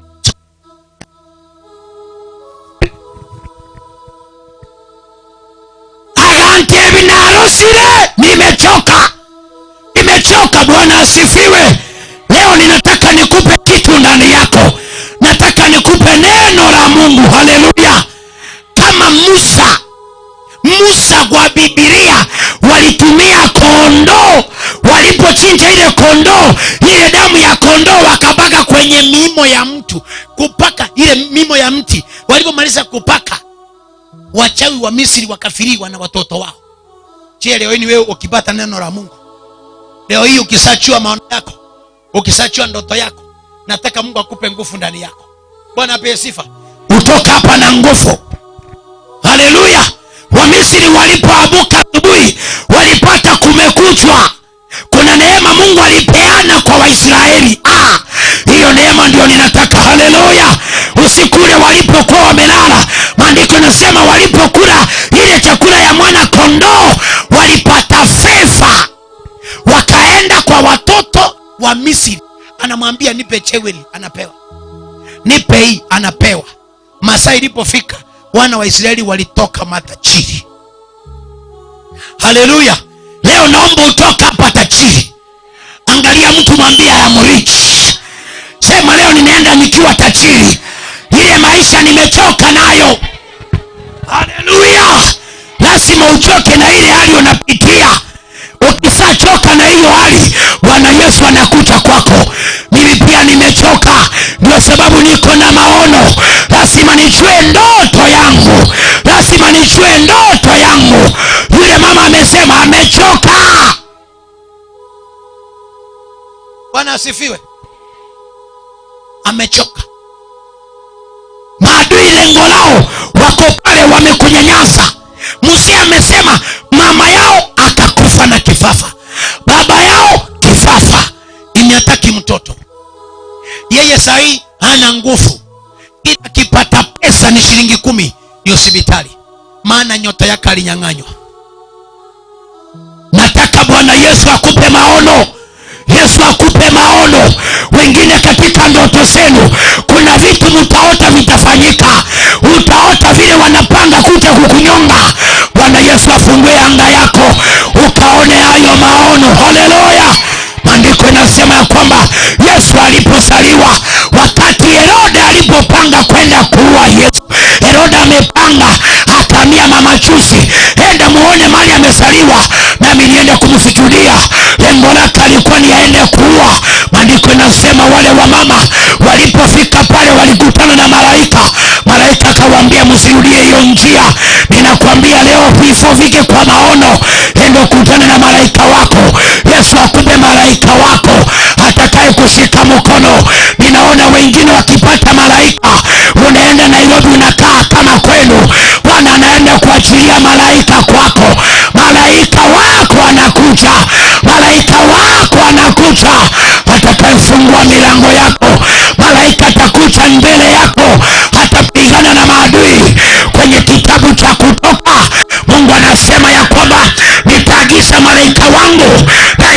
wangu atakaa mbele, atakuwa anaondoa vitu mbele yako. Malaika wa Bwana atangulie mbele yako. Malaika wako atangulie mbele yako. Kwenye kitabu cha Zaburi maandiko yanasema kwamba malaika wa Bwana hufanya kituo ndani yetu ili waweze kutuokoa. Haleluya! Kama malaika wako alilala, leo Bwana Yesu ataamsha malaika wako. Malaika wako ataamuka. Gusa mtu, mwambie malaika wangu leo anaamuka. Usinione nimekaa vile nimekaa, ni vile malaika wangu alikuwa amelala, lakini leo tunamwamsha. Malaika yeyote wako amelala, leo ninamwamsha. Kama yeye hataki kuamka, ninataka nimvute kasi. Asiyefanya kazi na malaika wako ambaye hafanyi kazi, leo tunamvuta kasi. Tuambie Mungu akupe malaika mwingine. Halo, Jehova akupe malaika mwingine. Mbona malaika wako ni legelege? Angalia Danieli, maandiko yanasema jamaa wamepanga njama, maana Danieli ako na nyota, wanataka kumuua. Wakamleta wakamweka ndani ya tundu ya simba. Wakati wanamweka, nini ilifanyika? Malaika wa Bwana wakashika wale simba vinywa. Wapendwa, malaika akiwa na yeye anaenda kusimka simba kinywa. Ambao ni umasikini itasikwa kinywa, ambao ni magonjwa itasikwa kinywa. Haleluya! Malaika wako anaamuka. Gusa mtu, mwambie malaika wako akiamuka, wewe ni tajiri. Malaika wako akiamuka, wewe ni milionea. Malaika wako akiamuka, wewe ni mwimbaji. Nyimbo zako zimekwama, utatoa.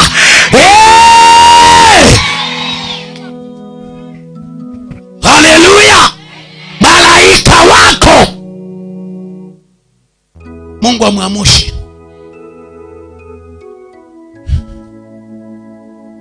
Matthew chapter 2.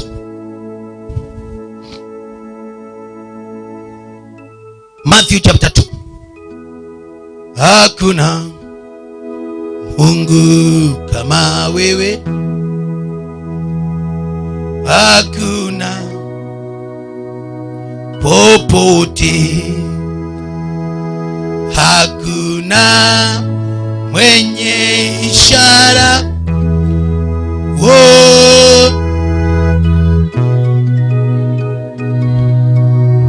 Matthew chapter 2 number 13. Walipokwisha kwenda zao, malaika wa Bwana akamtokezea Yusufu katika ndoto, akamwambia, ondoka umchukue mtoto na mama yake, mkimbilie Misri. Kaeni huko mpaka nitakapowaambia. Sema amen. Akaota ndoto. Kuna watu wataota ndoto, ile ndoto unaota inakutoa kwenye maafa. Halo, Heroda alikuwa amepanga kuua Yesu, lakini usiku ule malaika wa Bwana akaleta ndoto. Haleluya! Akaleta ndoto wakati Heroda anazidi kutengeneza visu vile anaenda kuua, malaika wa Bwana ametangulia. Malaika wako atangulie, akuletee maono ya vile wanaongea, vile wamekupangia hapo kwa jirani. Haleluya! Wamepanga upande kwa gari fulani ufe, malaika wako aleta ujumbe. Unasimama kwa njia, nasema hii gari sitaingia, kumbe ni malaika amechomana.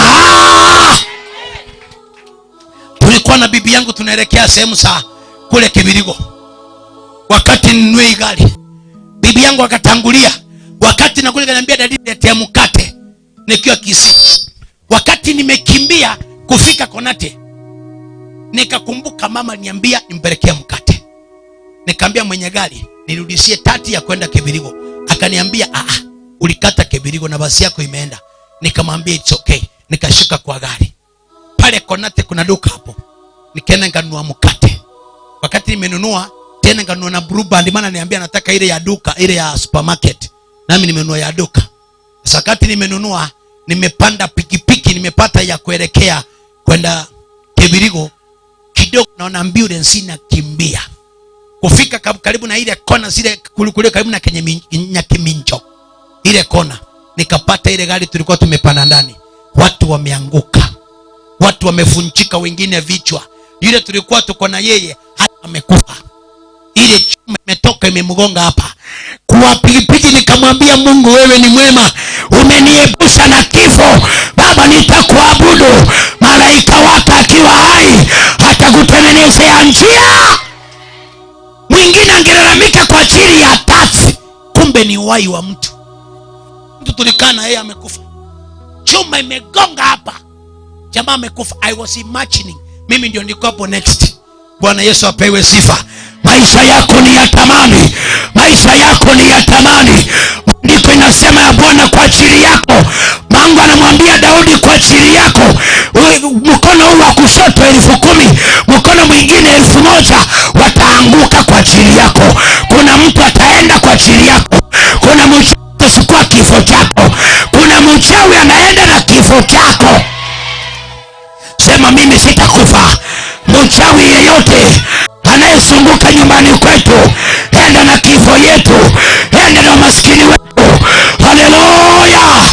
Usiwaambie wasikuje wachawi, wakuja tu watembee, lakini akikanyaga kwenu achukue laana yote. Akikanyaga kwenu ile roho vile muolewi, aende na hiyo roho, aende na hiyo roho. Leo tunawaruhusu wachawi wache. Halo! Leo tunawaruhusu wache. Ukifika nyumbani mimina maji, sema mchawi ukikanyaga ile magonjwa niko nayo, ende nayo. Ile roho niko nayo ya mateso, uende nayo. Leo wasikutishe tu wanagonga nyumba. Wacha leo wache. Wacha leo wafike. Wakati wamefika, wewe nena tambo. Wewe nena tambo, nena tambo, nena tambo. Wewe sema leo umekuja. Ile roho ya kifafa iliua mama, uende nayo. Ile kansa niko nayo, uende nayo. Halo? Unaogopa mchawi? Leo wacha, ile mtu mwambie wacha acha.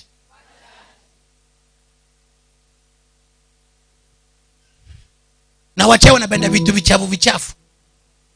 Mama umefika kwa siku zako, umetupa always, ndio wako pale. Wameenda kuokota akuroge, ndio sisae. Leo tupa, hata usitupe kwa choo, tupa kando ya barabara. Alafu tena inaenea. Ukipepa magonjwa niko nayo, enda nayo. Tutasuluhiwa mpaka lini? Bwana asifiwe. Yusufu akaonyeshwa ndoto na malaika. Maandiko yanasema kwamba malaika kuna wale ukikaa kwa Mungu, ukimiminiwa Roho Mtakatifu, utakuwa na ndoto nzuri. Sasa wacha nikuonyeshe ndoto ya pili. Na hiyo ndio inasumbua watu. Ayubu 4:13. Hiyo ndio ndoto inasumbua watu. Hiyo ndio ndoto imesumbua watu, imetesa watu. Unahangaishwa na chenye kinakuhangaisha chui ni nini? Amen. Nisome hiyo. Ayubu 4:13. Inasema hivi: katika mawazo yaliyotoka katika maono ya usiku. Katika mawazo yaliyotoka katika maono ya usiku. Hapo usingizi mzito uangukiapo wanadamu. Hofu iliniangukia na kutetema. Iliyoitetemesha mifupa yangu yote. Ndipo pepo ilipita mbele ya uso wangu. Ndiye anasema ndipo nini? Pepo. Ndoto nyingi zinaletwa na pepo. Bwana asifiwe. Ndoto nyingi. Number 3. Ongeza number 3. Na hiyo ya chini. Hiyo ongeza. Hivyo tena. Hivyo. Bwana pewe sifa. Anasema nilipokuwa nimelala katika mawazo ya usiku, ndivyo pepo katika ndoto, ndivyo pepo akakuja. Wengine mko hapa mumeota mnakula chakula usiku, mnalepiwa. Mtu anakuja amevaa sura ya bwanako, mnakaa na yeye kama bibi na bwana. Akisatoka anakuachia pain. Hapo unasikia uchungu. Miezi 2, miezi 3, mwezi wa 4 ukienda kupimwa uko na kansa. Mwingine unaanza kukula mandazi usiku, mnaota unakula githeri. Ukienda ukula githeri wewe duniani uko karibu na kwenda. Yes. Kama usawa yote unakula githeri, wewe kabisa maneno yako na Mungu. Maana safari yako imeiva. Githeri ni maisha ya mateso. Ndio naona hata wakati Mungu alificha siri. Ukitaka kujua mtu wakati amekufa mahali ameenda, enda hata moja. Mwenye anaenda jehanamu, unaona vile ametoa machote. Maana anaonyesha mahali anaenda. Lakini mwenye ameonyesha mbinguni vile kuko na mwana tu amesmile. Mpaka unauliza huyu ataamuka saa ngapi? Ni kama anaamuka. Maana anajua mahali anaenda. Bwana apewe sifa. Wengine nafungua pua na kwa kubwa. Na wanaweka pamba hata pesa ni nzima na bado inaingia. Maana yeye alienda Jehanamu Express. No pumps ahead, no roadblock. Aliingia tu. Bwana asifiwe. Ile shida tuko nayo, ndoto mingi zinaletwa na mapepo. Unaota umefanya harusi na ukiamuka haujaolewa na hutawahi olewa. Lakini watoto utazaa. Sasa mtoto kuna ni wa 6. Nionyeshe babake. Na magereo ndei gole ole kwa nichisiguli town. Toka manyana nere. Kupitia kujuana. Basi. Hata wengine mko kwa ndoa, si eti ya kwamba mna pepo. Uliingia kwa ndoa kwa ajili ya majaribu ya chakula. Na wacha nikwambie, chakula haiongezi chote kwa Mungu wala haipunguzi chote kwa nani? Kwa Mungu. Lakini ulikuwa nakaa kwa nyumba kwa buroti. Jirani yake anafanya kazi watchman. Akakuachia siku ya kwanza mfulie nguo. Siku ya pili mfulie, ya tatu akakupa funguo. Sikika huko niingizie kwa nini? Ya 4 akakupa pesa ya unga. Ukiingiza kwa nyumba kuliko upike na anapia uko na njaa, pika chakula yako na ya kwangu. Siku ya 5 atakwambia nipeleke maji kwa bafu. Ya 6 atakwambia hakuna haja ya kulipa vyumba vingapi. Akimaliza 1 month, wewe ni bibi yake. Mwezi wa pili ukiisha, una mimba, naye amepewa transfer. Ameenda kwa kina chini. Bwana asifiwe. Unampigia simu leo anakuambia ngoja nataka kutumia kitu jioni. Jioni ukipiga pise. Kesho kutwa unapiga simu unaambiwa mteja wa nambari uliopiga haonekani kwa hewa. Hivyo laini ametupa kitambulisho milini wengine. Sasa unapaki na mtoto, baba yao chui kwao. Maana uliingia pale kwa ajili ya chakula. Wale mliolewa kwa ajili ya chakula sema amen. Si unasikia?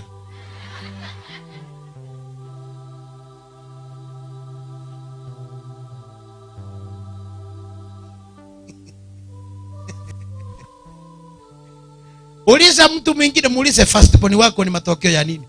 Atakwambia ni food. I'm telling you. Unapata mtu anakupeleka kwa hoteli, anakunulia leo chapati, kesho chips na kuku, kesho kutu akikuita uende town, utakataa? Si utakimbia? Na nakwambia niko hapo Mogonchoro, utakimbia mpaka wapi? Niko hapa stage, uko wapi? Anakuambia panda hapo nyuma, kuna gorofa hapo.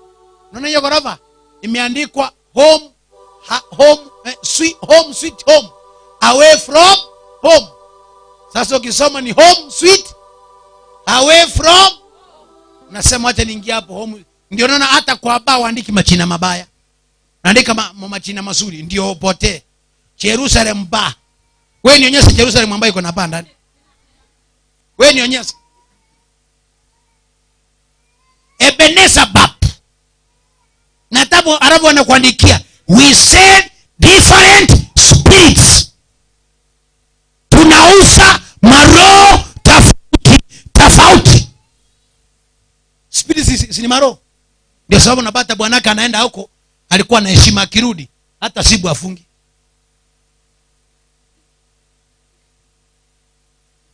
Aba alitoka nyumbani akikuita babe, akirudi jioni, mimi ndio chogo, mtachua leo mimi ndio chogo. Kwa hivyo jana haiko umsikwale ngego. Kama leo wewe ni chogo, jana ulikuwa nini?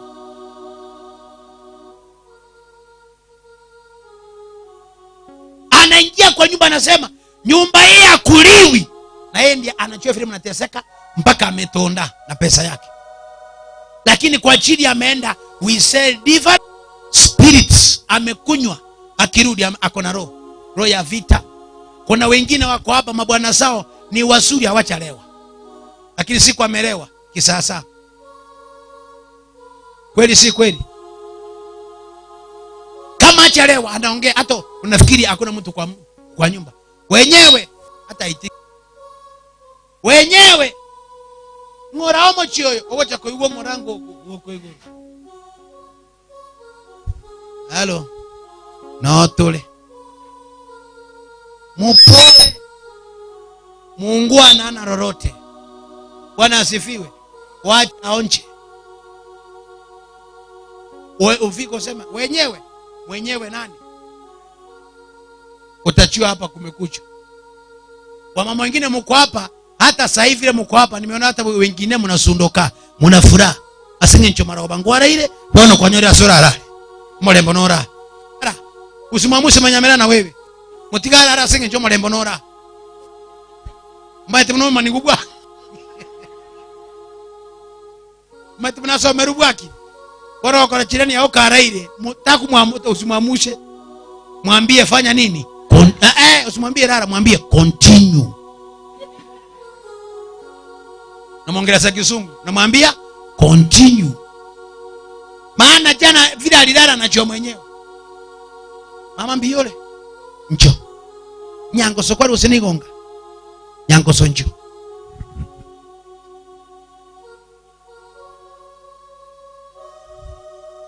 Mama ametoka Nyangoso. Alitusikiza kwa redio.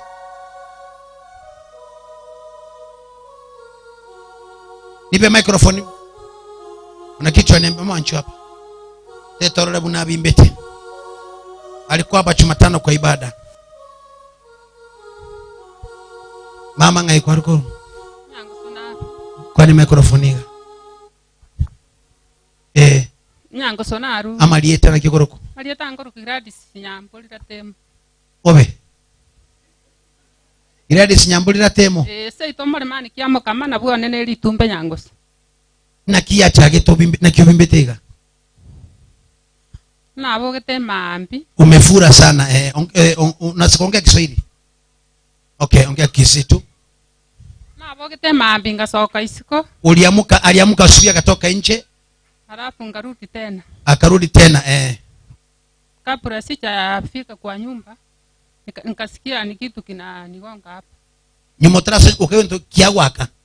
Kangaka kurumaiga. Nabona akurete ngatange ntukie kiangaka ngaikaranse bobi. Matukabera akaera. Anasema aligongwa na kitu kutoka nyuma. Na alipogongwa timetibu bune kuruku Kiswahili akakaa kwa bobi. Ni faranda. Bobi ni faranda. Alafu na matukanda birageta. Ane kaiwo kogora kama bona liga ndi mna ora atache gusena mache yembura yani korunserendo igugento liguna likobeto taigunga ningi gya kobeto. Bona korwa ikansie hiyo mpaka tumbo. Mgutu. Ni migutu. Sasa hapo ngaanza bona kobimbo kogora kama. Andaga chia kukabimbo kana ande bona agacha konsi. Munangendera te kobimba iganenda nero lende gachaka gukina gujimboto. Nero mnenda te gukina igana aretire chinyagitari tindochi bobuyani bondo. Naone x-ray nakiro. Ngoja kidogo. Usitoe hii blouse, nataka utoe hii koti tu. Hakuna hasa.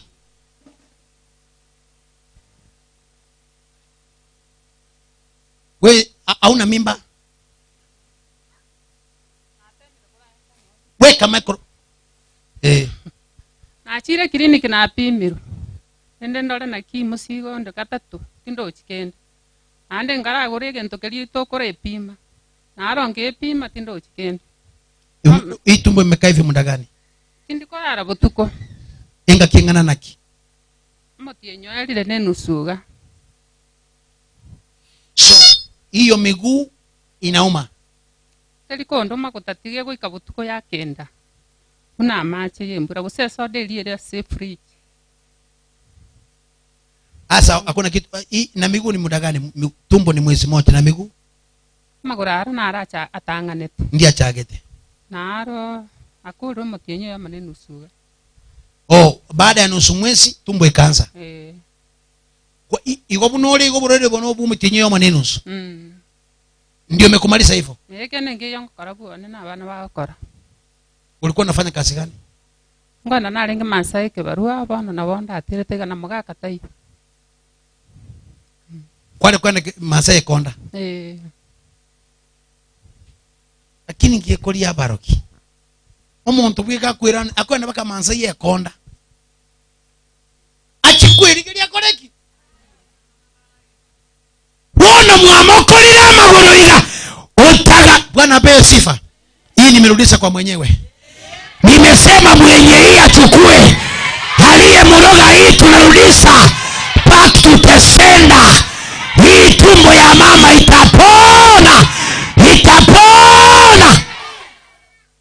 Ngoja. Hata ukifanya hivi kuna joto. Nani mama njoo. Kama mwalimu njoo. Teacher. Shika itu, wewe ni mtu mkubwa, uwezi kudanganya. Hakuna choto. Asante. Bwana asifiwe. Lengo la shetani ni hilo. Sasa anatesa mama. Leo sitoka hapa mpaka Mungu afanye kitu. Bwana asifiwe. Mimi nataka nikatisia hapa maana nasikia uchungu na shetani. Nataka tuingie deep kwa maombi. Nataka tutoe sacrifice yetu na sadaka zetu tuingie kwa maombi. Bwana asifiwe. Tuombe huyu mama atembee. Hii miguu yake ipone. Hii tumbo ipone. Si Mungu anaweza kubadilisha? Kama tunaombea mtu anaumwa na tumbo, amerogewa akufe mpaka anajifungua siku hiyo. Ni ipi ya kushinda Mungu? Kuna ndugu pale nilimwambia mtoto anakula ugali kilo 2, akasema amini. Leo amemuona. Kijana umemwona na macho yako. Sasa umeamini. God bless you. Aniambia basi siamini. Sasa leo amemuona. Huyo mama vile ako hivi. Kifo yake Yesu alikufa msalabani akamaliza. Huyu naye atakufa. Kama wengine wanakufa, huyu Mungu anamkomboa. Huyu Mungu anamkomboa. Hata wewe unakombolewa. Haleluya! Nataka tuingie kutolea Mungu sadaka na sacrifice. Sadaka ni nini? Ni kuconnect na Mungu. Sacrifice is to give you whatever you deserve. Iwe yako na watu wakakusuiria, sacrifice inakupa. Kile watu wamesema upati inakupa. Nataka nikuombee. Ulete hiyo kwa madhabahu haya. Baadaye tuingie kwa maombi ya 1 hour. Kuna vitu vitafanyika. Angalia mtu mwambie jiandae. Ndoto yako inabadilishwa leo. Asante mama, enda ukae. Nitolee viti hii hapa. Wacha tuombe. Baba, kwa jina la Yesu Kristo, ninakuabudu, ninakuinua. Maana umetukuka, umetamalaki, wewe ni mwema, ni mwamba, ni tumaini, ni msaada wa karibu. Bwana, wanao wanapotoa fungu la 10 na sacrifice na sadaka, nimeibariki mikononi. Bwana, wanapochukua hii envelope wakiweka dhabihu na sadaka zao, kafanya yaliyo mema, ni mwema na ni baba yetu. In the mighty name of Jesus, I pray and believe. Amen. Chukua bahasha fungu la 10, chukua bahasha sacrifice, na Mungu akubariki. Tufanye haraka, usitumane mtoto. Shughulie mwenyewe kwa madhabahu. Hiyo ndio heshima. Na Mungu ataenda kufungua milango. Wale mko kwa radio ambao unaweza kusimama nasi na ukasapoti kipindi hichi. Nataka nikupe namba ya simu. Kuna kwanza mmoja ambaye ametumana tayari. Anaitwa Aloisi Nyakeri. Ametumana 50 shillings. Wale mko kwa radio, nataka wale mnasimama na 333 mnaelewa, na wale sadaka ya kawaida. Wale kwa radio na support kipindi na shilingi 333, 133 ama na sadaka yako ya kawaida. Wacha tuombe. Baba, ni asante. Nabariki sadaka hii wanapoenda kuitoa kwa radio na hapa ndani. Wabariki na wainue. In the name of Jesus, we pray and believe. Namba ya simu ni 0714 090 261.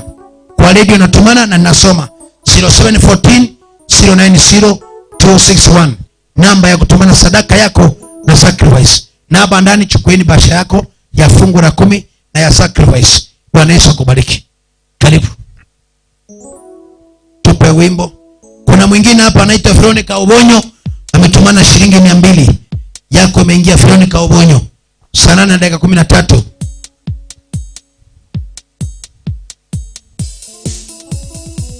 Tufanye haraka.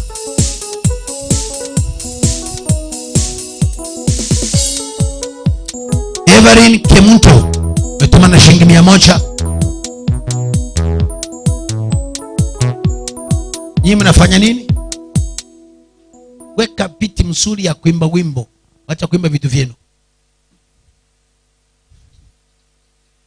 Huyu mwenye anapiga simu sahi atuchukue simu.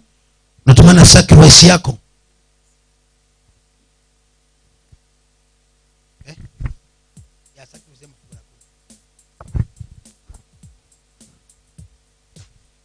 Mwingine anaitwa Edina Bonareri shilingi 200. God bless you.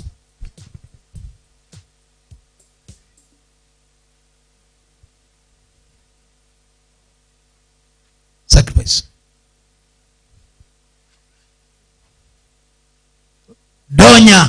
Donya Momanyi Mokeira shilingi 100. Catherine Omwansa shilingi 100.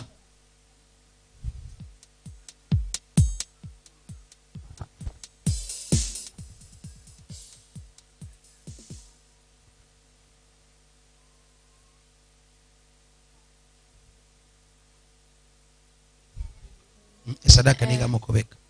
Sadaka kule mbele. Aliyesege kabo. Orokyo mwingine asha.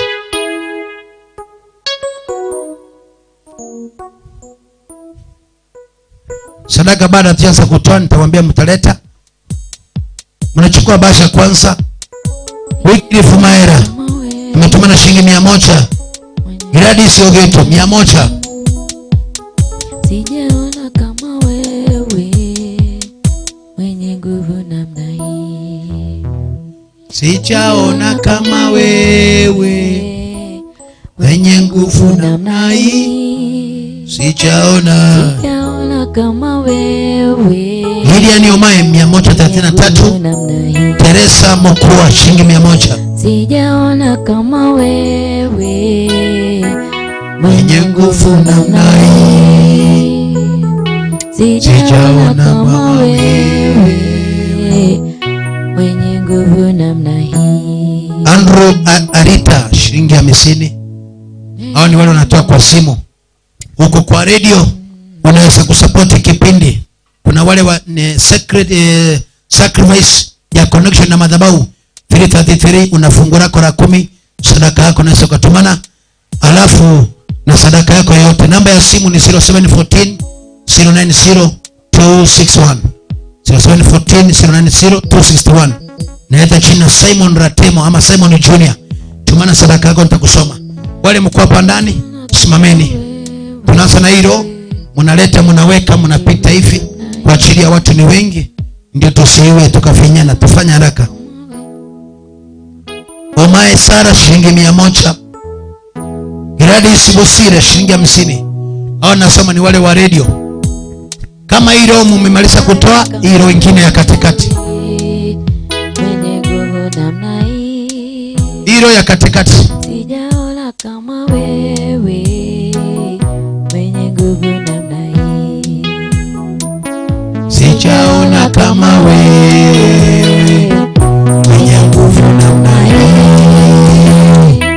Sijaona kama wewe mwenye nguvu namna hii. Sijaona kama wewe. Wilikista Umbasa 100. Alisi Ungicho 100.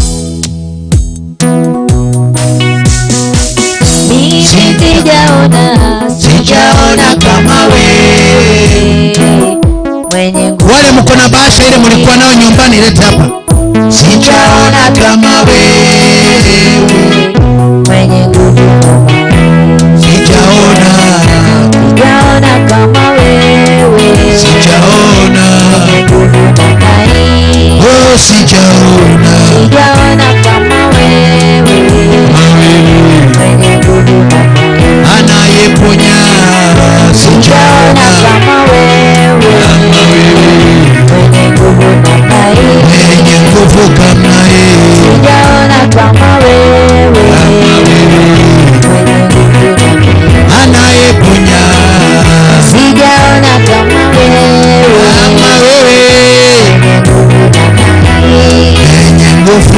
sijaona kama wewe,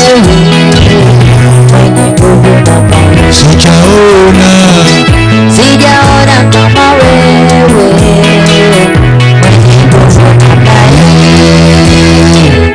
sijaona kama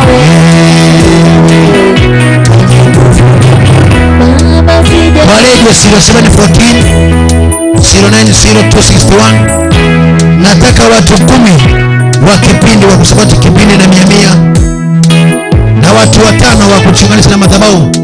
Mungu akubariki sana. Mimi sijaona kama wewe, wenye nguvu namna hii. sijaona kama wewe, mimi sijaona kama wewe, wenye nguvu namna hii, sijaona kama wewe. Joseph Bondati shilingi 200.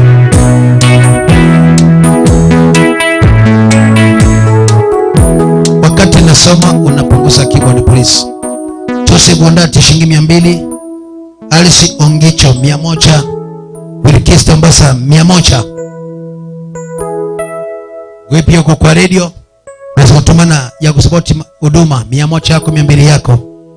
Wale wa supporters 333 tumana na Mungu akubariki. Ndani sisi tumemaliza.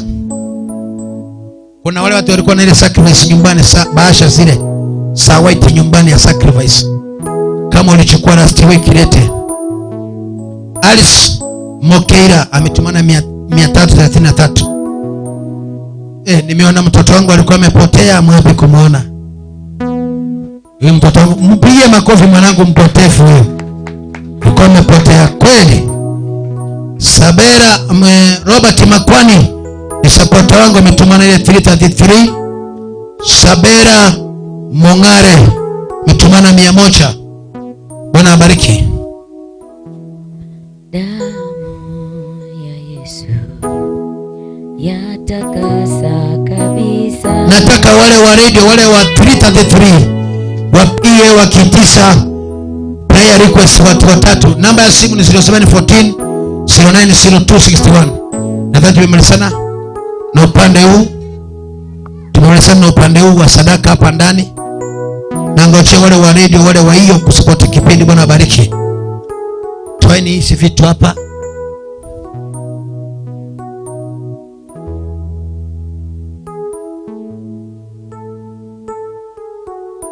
Nani amebakia hapo nyuma?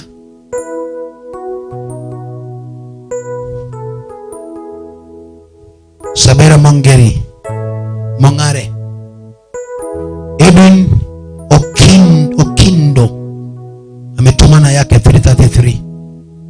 Leta hiyo machi.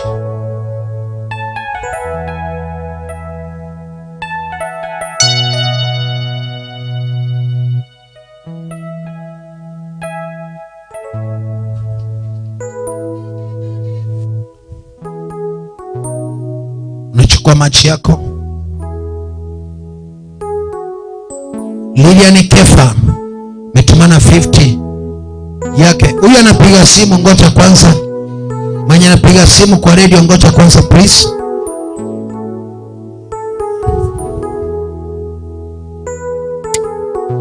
Hiyo machi imeombewa. Secretary ipo, niko wapi?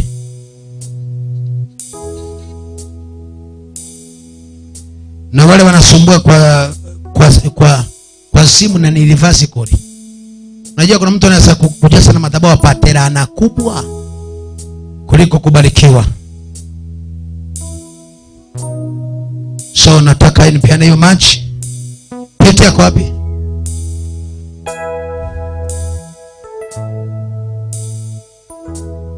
Songeza hapa nyuma hiyo. Tutaongea baadaye tukimaliza ibada baba. Songa hapa nyuma hapa. Unanipa machi. Frederick Omosa ametumana 50 yake. God bless you.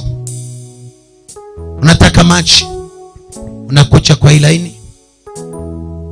Kwa hii laini. Si hapa, hii laini. Umeleta sacrifice yako. Usipasue sana macho uchi kama watu wanachukua. Tufanye haraka tumalizane na hiyo kipindi, tufanye kazi nyingine. Na nikimaliza machi usikuche baadaye nataka machi tutakosana. Nikifunga nimefunga machi ya 100 na ile ni ya 200. Pereka nyumbani, unamchawi huwa nayo. Secret weapon. Nataka gani? Mupe chupa 2. Chupa 1. Nipe ile mafuta neema. Ile ya bahati chupa 15. Ndio hiyo napewa. Ile maji ya bahati ni mafuta ya bahati ni 500. Chupa 15 peke yake. Mwenye nataka immediately secret wewe rudi sahi. Secret iko wapi? Hivyo anaenda hivyo. Secret mabaya chupa 2. Barikiwa. Secret sasa ongeza pesa. Mwenyewe umeelewa. Mupe ya 100. Mupe chupa 1.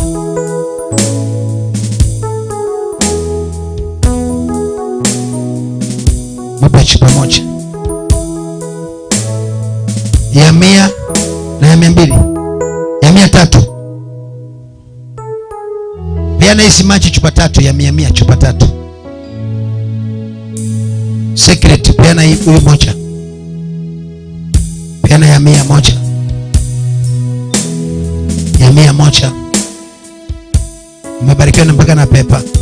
Pea ndugu yangu ya 100. Mtuma na ngapi? Machi ni 100 mama. Machi ni 100. Peana hiyo. Peana hiyo ya 100. Karibu makwani. Chupa 2. Na maji ya 100 chupa 3. Chukua. Ngoja 200 yako. Pia hiyo mama chupa 1. Pia hiyo secret. Pia hiyo secret.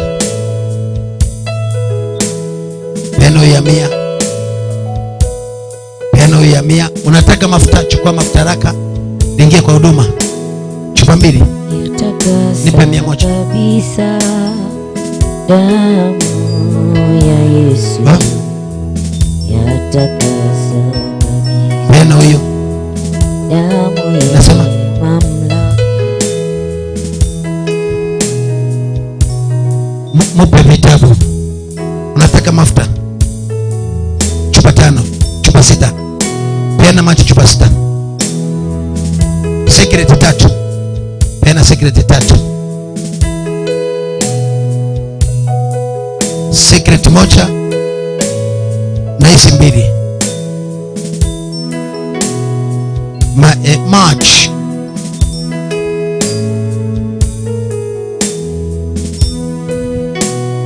Chupa 3, peana 3. Damu ya Yesu yatakasa kabisa. Damu ya Yesu yataka. Chupa 3. Nipe 200. Damu ya Yesu yatakasa kabisa. Sawa, nipe secret 1. Yatakasa kabisa. Damu ya Yesu. Yele 3. Nipe 200 hapo. Yatakasa kabisa. Damu ya Yesu. Tena chupa 2. Yatakasa kabisa. Damu ya Yesu. Yatakasa kabisa. Damu ya Yesu. Tukifunga machi tumefunga. Yatakasa kabisa. Usinifuate hata kwa gari, please. Damu ya Yesu. Yatakasa kabisa. Nikifunga machi hata kwa gari, usipene mtu. Ukipena mtu nakupa punishment ya kumwana kichwa 1 month. Yatakasa kabisa. Mupe chupa 1. Yesu yatakasa. Damu ya Yesu, ulisa machafu ya Yesu yatakasa kabisa. Kuna mtu anataka anointing? Yesu Agnes Usando 50. Mtu anataka anointing yake ya bati, rudisha hii anointing.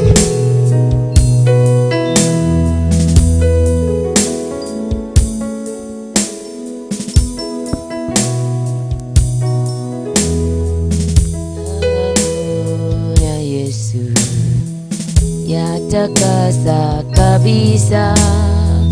Damu ya Yesu yatakasa kabisa. Damu ya Yesu yatakasa kabisa. Oh, Eren Ukioma. Damu ya Yesu Asante mamangu. yatakasa kabisa. Damu ya Yesu Peana pale. Nyinyi mnakaa zaidi hapa. Yenu nawapa kando. Yenu iko kando. Yenu nawapa. Sawa mama. Yatakasa kabisa. Damu ya Yesu 0714 rudisha. Nani anataka kitabu? Nataka kitabu, kalamu. Watoto wanafanya mtihani kesho. Kalamu na penseli wachukulie kama unataka. Leta hapa. Siko hapo kando. Leo nawapa hizo kalamu na penseli kwa 50-50. Kimbio chukue. Hii si ndizo za mwisho. Na ukileta 100 sina change. Fungua hizo.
Hizo kalamu hakuna.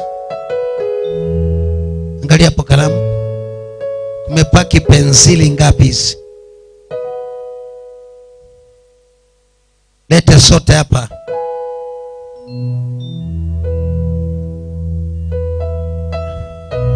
Kumepaki penseli.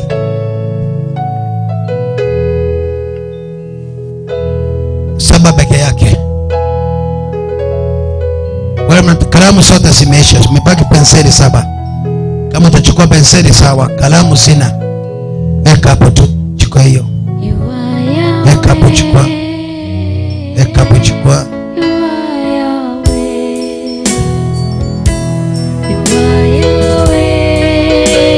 Kalamu zimeisha, sina kalamu. You are Yahweh, Alpha and Omega.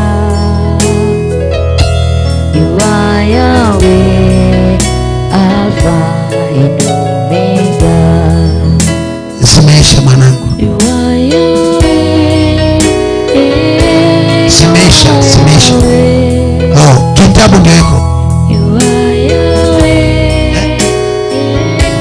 you are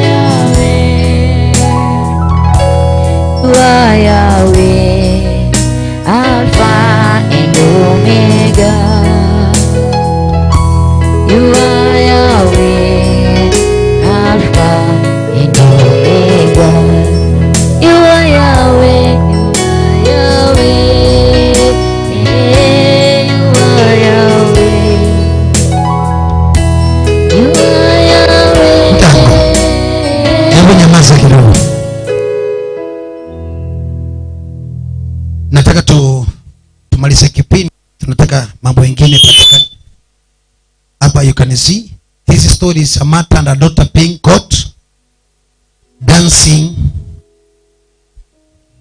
at a grave in South Mugirango. Need to be investigated. This is not witchcraft, it may be trespassing.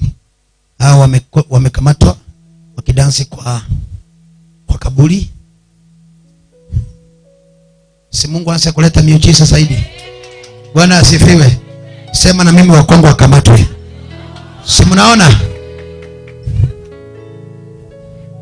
Wamekamatwa hawa kwa kaburi tu.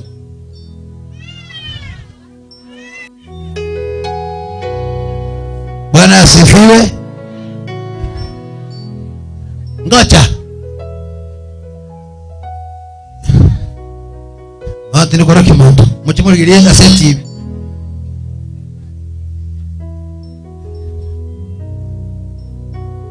Sasa nataka tuingie kwa maombi mara moja saa 9 kamili. Radio tuwalisi wakimbio kwa kaangalia vile mambo inafanya nini?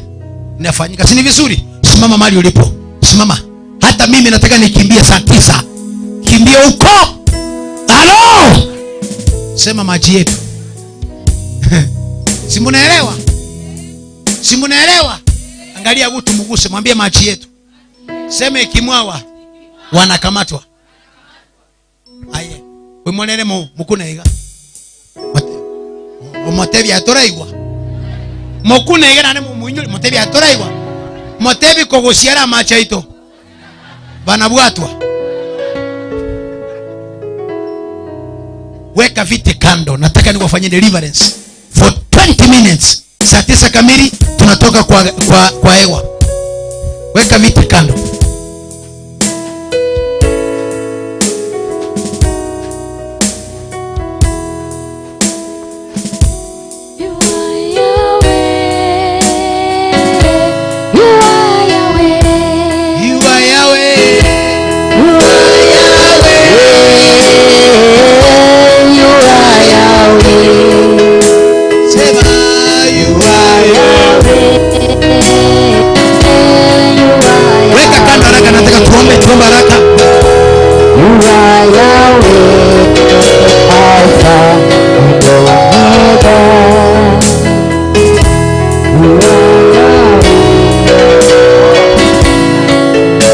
Wale mnaongea nikiwa kwa ibada ni makosa.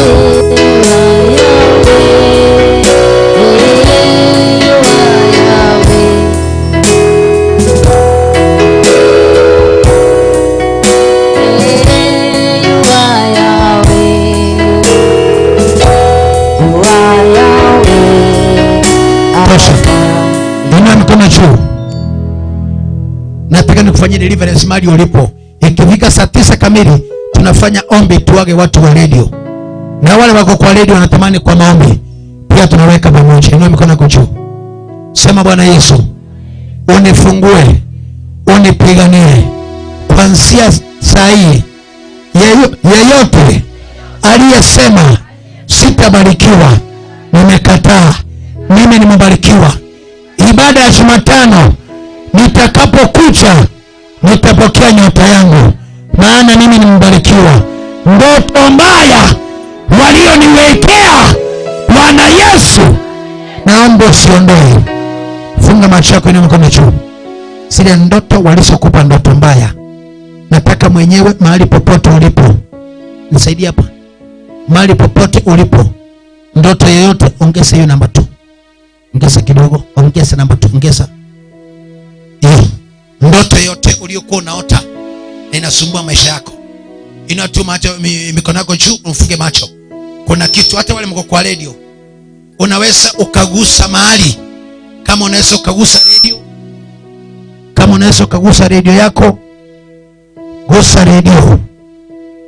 Kuna kitu kitafanyika kwako. Kuna kitu Jehova Mungu atafanya kwako, ili utaona utukufu wa Mungu. Kuna utukufu unakuja.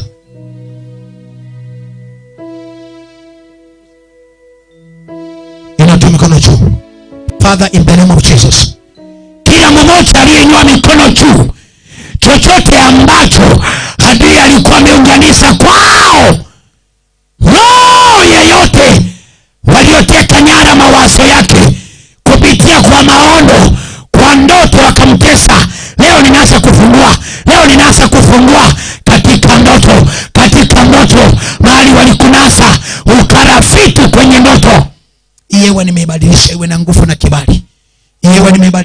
iwe na mamlaka.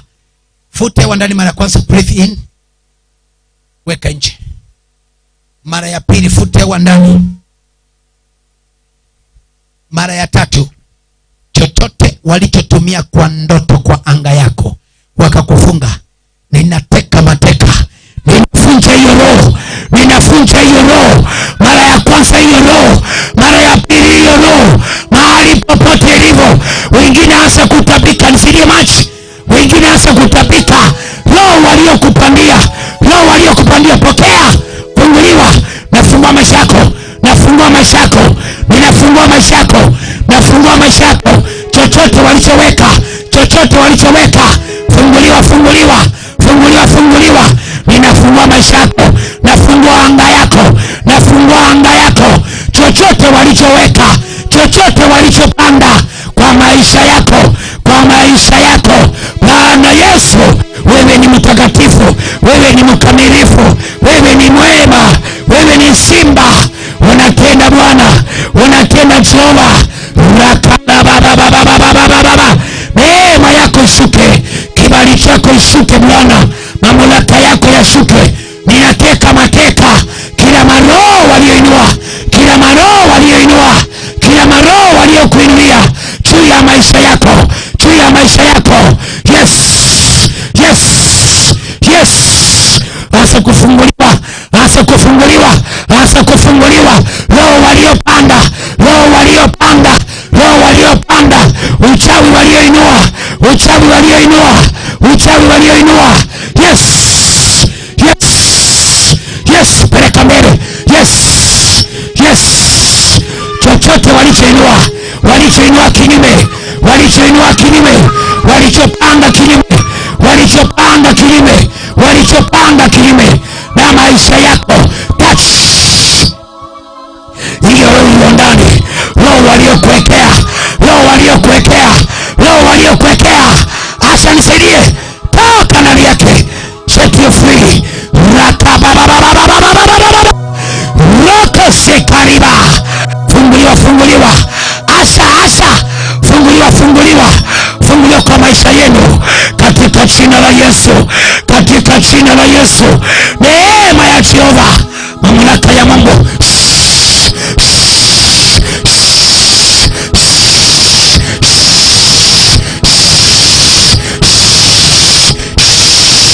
Kila roho ya kuzimu, kila roho ya mapepo, kila roho ya kutumwa, yes, say catch fire. I say catch fire. Roho ya kutumwa na kujituma, leo nimewateka, leo nimewateka. Leo mna nguvu, leo mna nguvu. Roko sekanta,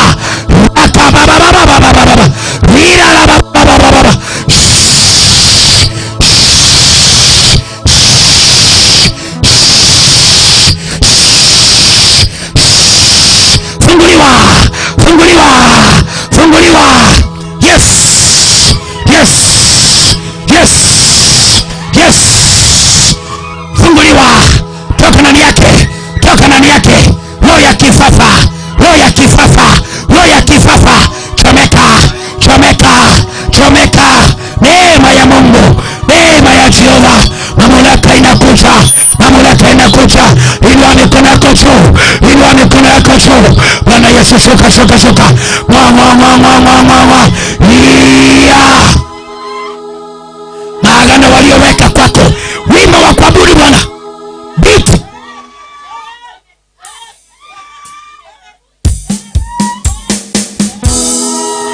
Kila maagano walioinua, inua mikono juu. Sema, Bwana Yesu, unipiganie, nipiganie. Shika hiyo mikono yako juu, shika hiyo mikono yako. Nimeweka moto kwa hiyo mikono, nimeweka moto kwa hiyo mikono, hiyo mikono waliolaani, hiyo mikono. Asha, asha nisaidie hapa. Hiyo mikono ibarikiwe, hiyo mikono ibarikiwe. Waliolaani mikono yako. Yes, yes, yes, yes, yes, yes. Kombolewa, kombolewa, kombolewa, kombolewa, kombolewa, kombolewa, kombolewa, kombolewa, kombolewa. Ripa baba baba baba baba baba. Ripa baba baba baba baba baba baba.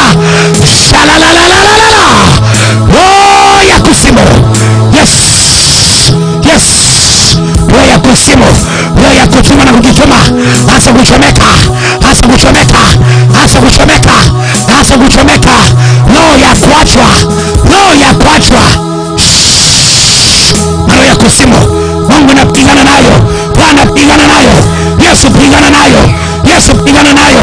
Kila roho, kila roho, kila roho iliyopandwa kinyume, shala baba baba baba baba, nikatala baba baba baba,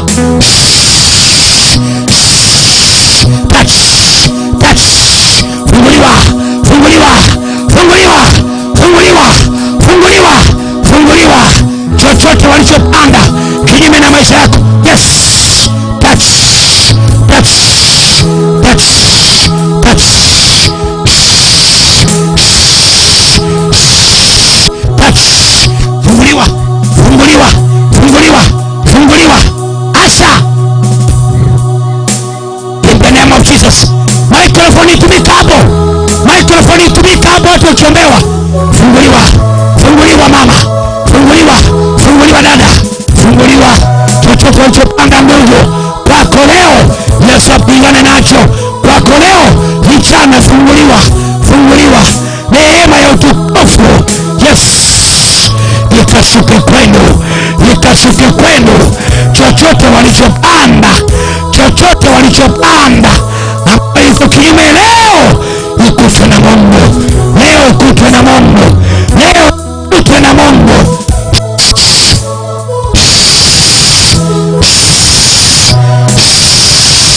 Funguliwa, funguliwa, funguliwa, funguliwa. Yes, acha nisaidie.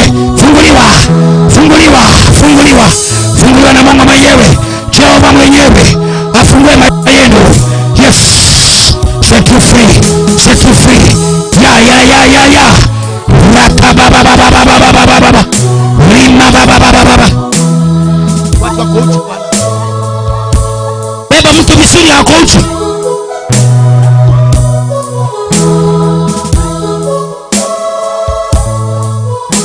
We, njoo sikie waya hapa. Njoo sikie waya. Wewe njoo sikie keyboard.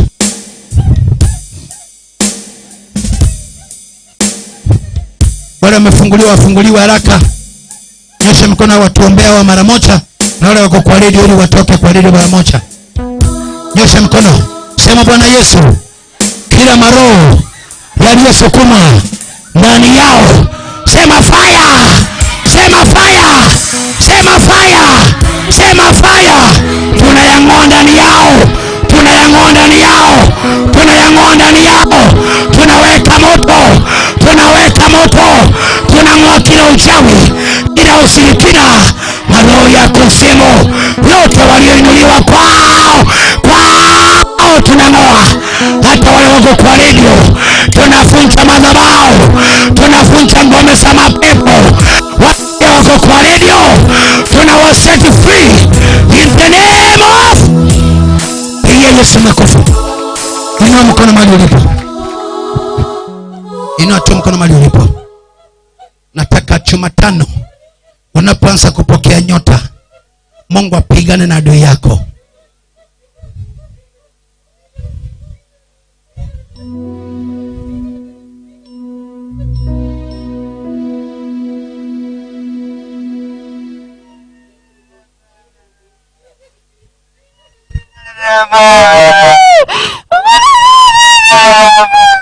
Si hakuna mikrofoni zingine?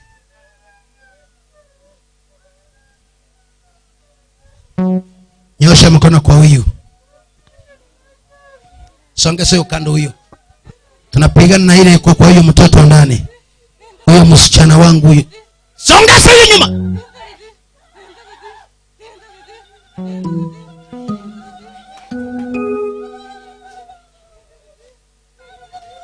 Hiyo roho iko hapa ndani, ndio tunapigana nayo. Mashetani kwenye mulitoka, kwenye ulitoka, nimeweka moto, nimeweka moto, nimeweka moto, nimeweka moto, nimeweka moto. Hiyo roho, hiyo roho tunaing'oa. Sema fire, sema fire, sema fire, sema fire. Toi hapa nyinyi. Kila madhabahu shetani alikuwa ameweka kwa huyu dada, Hiyo roho ya kuzimu tunapigana nayo. Nani aliwatuma? Nani aliwatuma? We, asipunje madhabahu yangu. Chochote mlichopandiwa, kilo lipandiwa, nimetoa ndani yako. Nimetoa ndani yako. Yes, I catch you. Roho ya witchcraft, roho ya uchawi, roho ya uchawi. Leo tunainasa. Sema fire. Sema fire. Sema fire. Tunaiteka mateka. Tunaiteka mateka. Roho ya uchawi, roho ya devil worshiper. Sema fire. Sema fire. Sema fire. Sema fire. Sema fire. Roho ya devil worshiper. Tunaingoa. Tunaingoa. Tunaingoa. Tunaichoma. Tunaichoma. Roho ya uchawi. Tunachoma. Roho ya devil worshiper. Tunachoma. Sema fire. Sema fire. Sema fire. Fire. In the name of. Nipe mic hapa. Shetani. Ulikuja kufanya hapo ndani? Kazi yako ni nini? Hawezi akapata mtoto. Hawezi kupata mtoto. Oh, mtoto. Ulimfungaje? Na hizo nguo yako kidogo asikushike. Ulimfungaje tuone? Ulimfungaje? Ulifunga wapi? Ulitumia nini kufunga? Ulitumia nini kufunga? Ulitumia nini?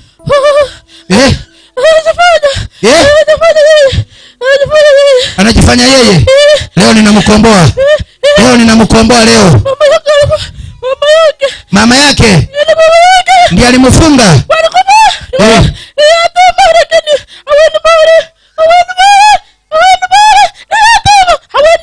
Oh, ni yatima hawendi mbali.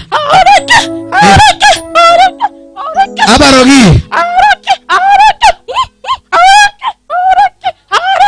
Oh, hata oleka.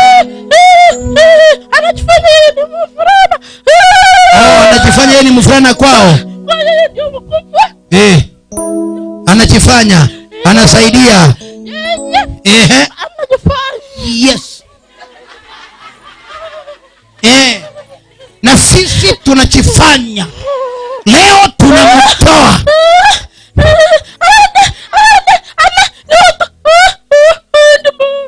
Shetani ni mjinga, sema nyosha mkono, sema shetani hauna nguvu kwake. Angalia vile anafanya macho. Ninamtoa. Ninamtoa ndani yake. Mara ya kwanza, ya pili, ya tatu, sema fire. In the name of Jesus.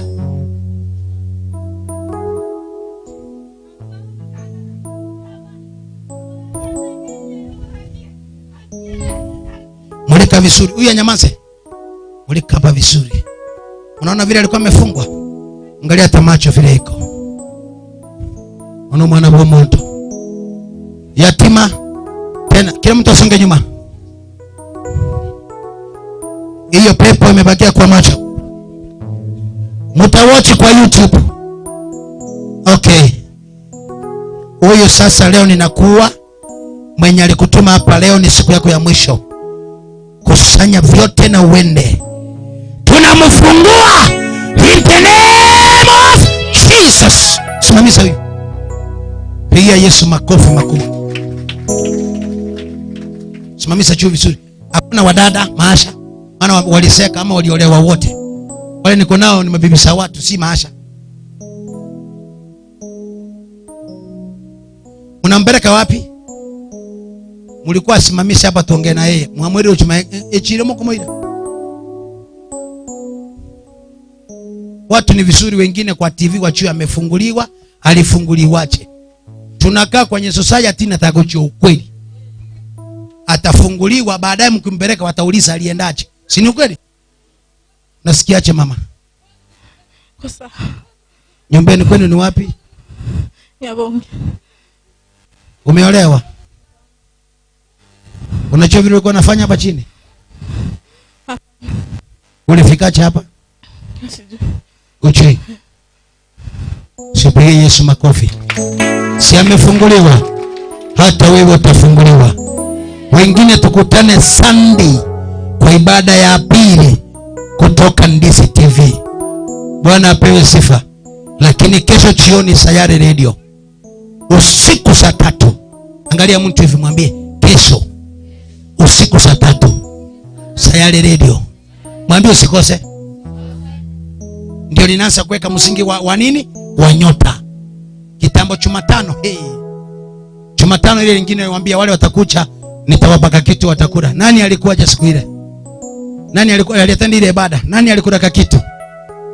Naona wengi amuko kucha mulikosa. Ingine abaete ngago ye mu batevi.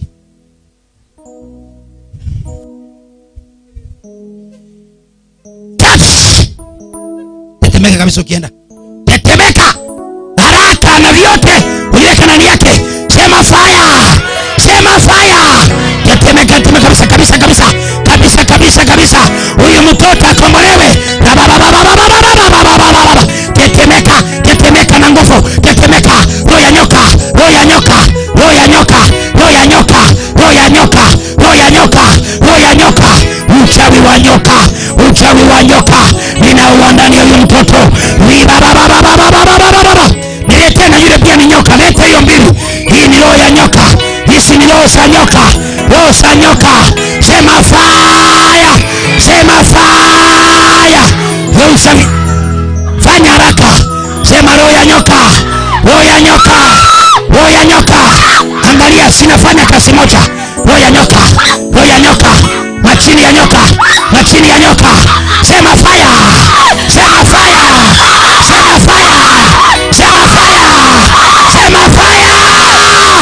Tunaua wote. Roho za manyoka. Tunaua ndani yao. Tunaua ndani yao. Kufa kabisa. Songeza hivi. Songeza hivi, songe mwingine. Songeza huko. Unapita pita kuna kitu unafanya. Songeza na hiyo hapo nyuma. Weka hivyo. Sema Bwana Yesu. Bwana Yesu. Madhabahu uliojengewa leo. Sema tunayanasa. Ngoja muone. Hii mapepo nataka niyatoe niulize wenyewe. Nimeyakamata kwa pamoja. Wenye walio watesa nimerudisha kwao. In the name of Jesus. Nafungua maisha yenu. Set you free. Angalia yule kwenye mikono. Huyu ni wa nani? Ni wa nani? Haumjui.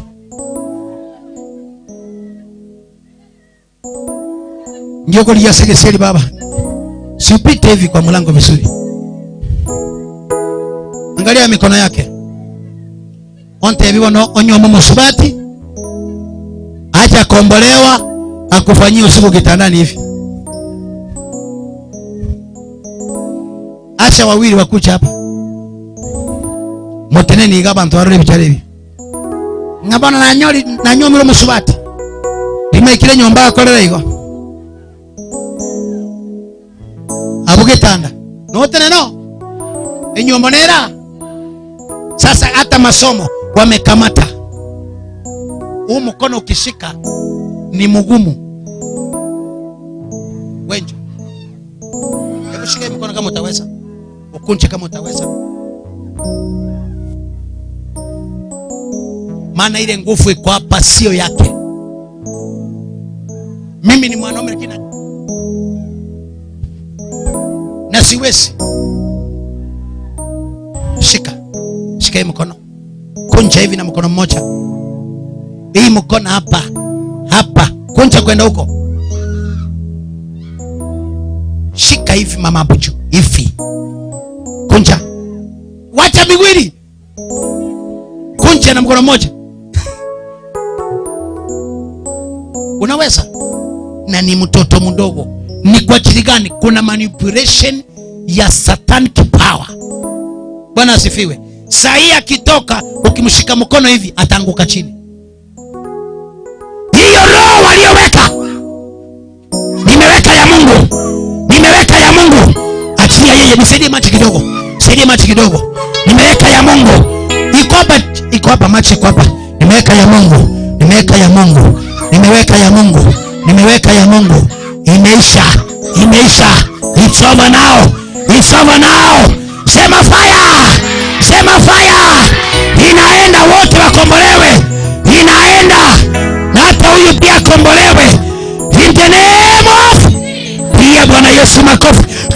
makofi mengi. Sema Bwana Yesu, nipe nguvu, nipe neema ya kushinda. Tumeenda off kwa radio. Nataka kuaga watu wa radio. Tunyoshe mikono hivi, tunaamini kwenda kwa TV. Tunaamini radio wanatuona. Baba, ni asante kwa ajili ya radio. Wanapotoka kwa hewa, wale pia wako nyumbani wagonjwa, nimetumana uzima kwao, uponyaji kwao, wakombolewe. Wale wako na mapepo, tunakoa hiyo maroho in the name of. Wacha tuwape direction ya kanisa. Kanisa yetu inaitwa Instant Miracle. Tuko Egesa Kiogaro, mahali panaitwa Getiongo. Karibu sana, karibu tutembelee. Waambie karibu tena na tena na tena na tena. Wapigie makofi watu wa radio wanapotoka. Wacha tuwaage kwa radio. Na waombea tu baba. Ni wa radio tu nimetaka kuaga.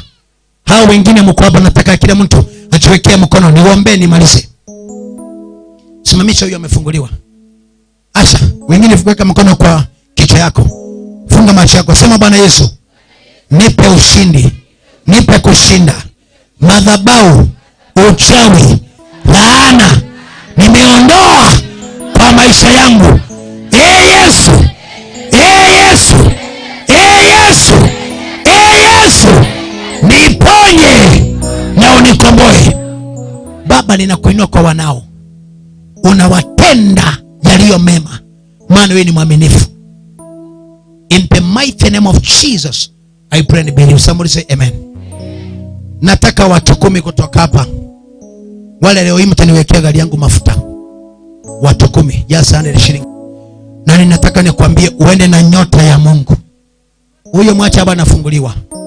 Naomba tu leo nisharamie na mkono wako.